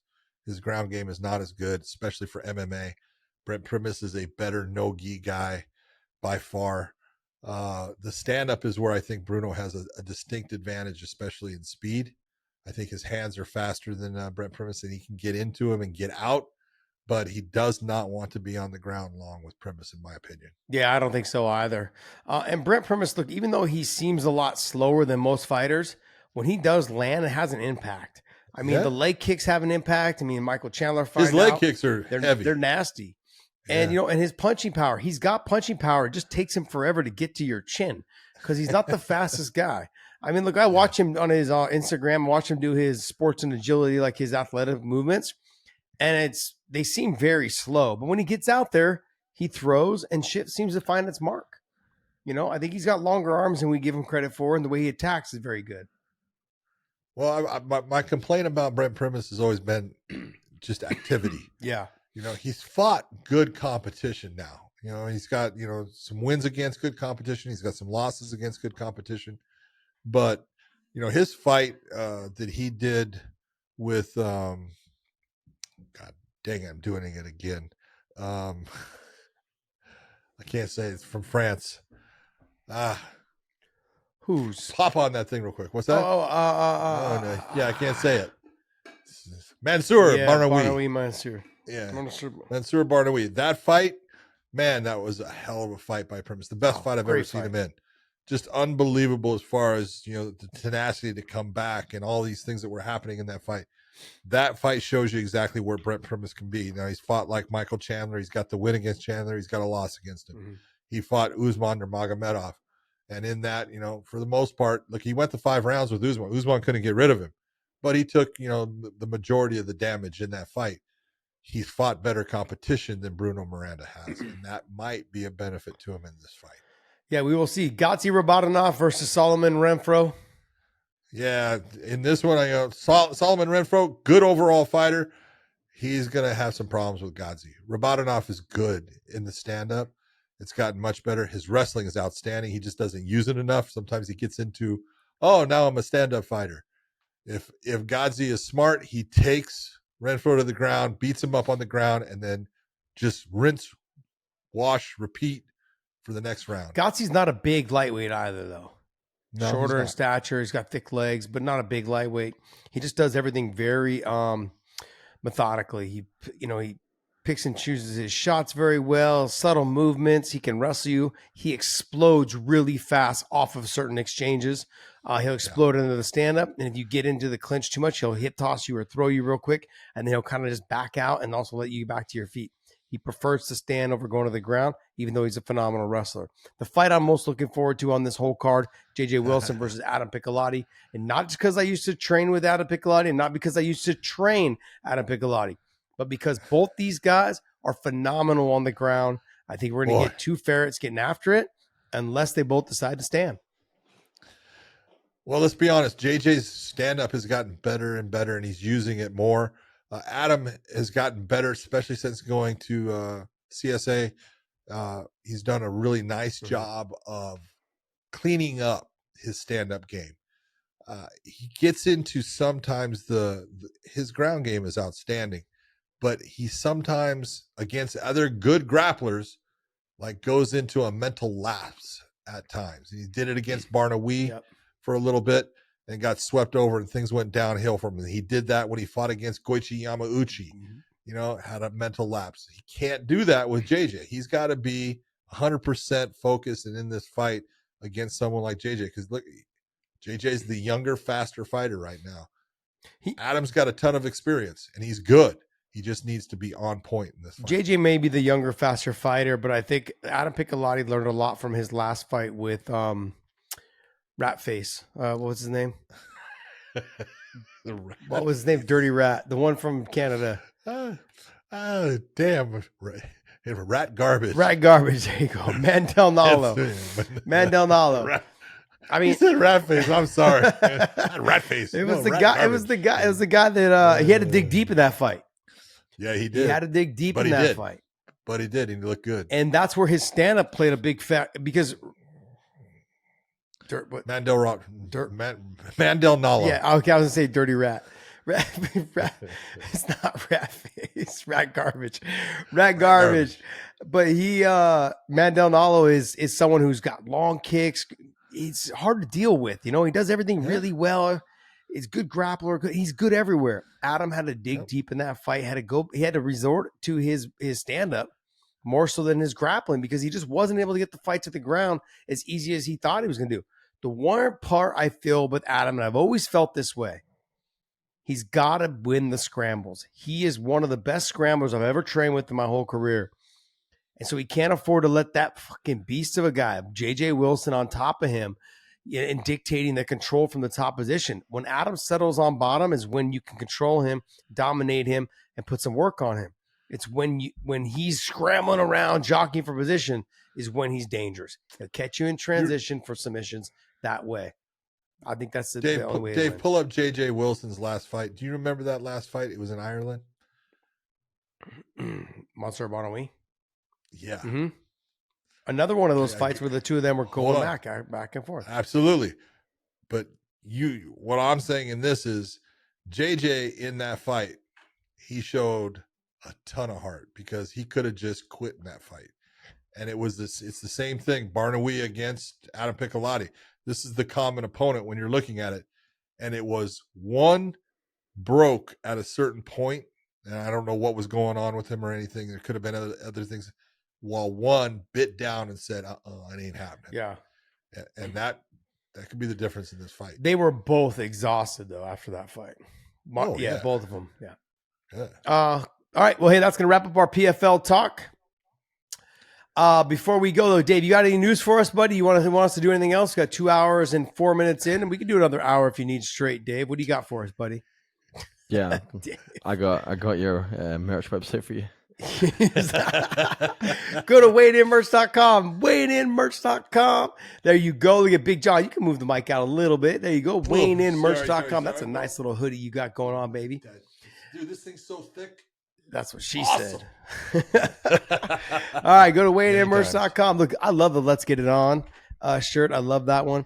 And I love that one right there with the shield, the American flag shield. I love that one as well. I love the old logo. John's wearing the circle logo over there. Comes in all different colors and sizes. You have the green, you got the black, you got red, you got all available grays. I love it. I like more of the black and white, just simple look, because I mean, so my jaw stands out a little more. Is that what it is? Yes, it is. And before we get going, though, go to onlyfans.com/Weighing and subscribe to us over there. It is free. Like I said, I'll be doing some live chats over there this week to talk about UFC 300. If you guys want to get in depth with me over there, subscribe to us over there. It is free, guys, free. So get a good opportunity for us to just talk almost 800 subscribers over there. Thank you guys for joining us over there. Appreciate you all. Also, subscribe to us on our YouTube channel here, and there's a link down below in the descriptions for our Clips channel. We got to start putting some more content up on there.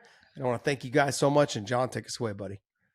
For everyone out there, I hope you enjoyed our little talk. Stand by for a lot more coming your way from the Weighing In team. So we just want to say thank you for tuning in, and we will see you.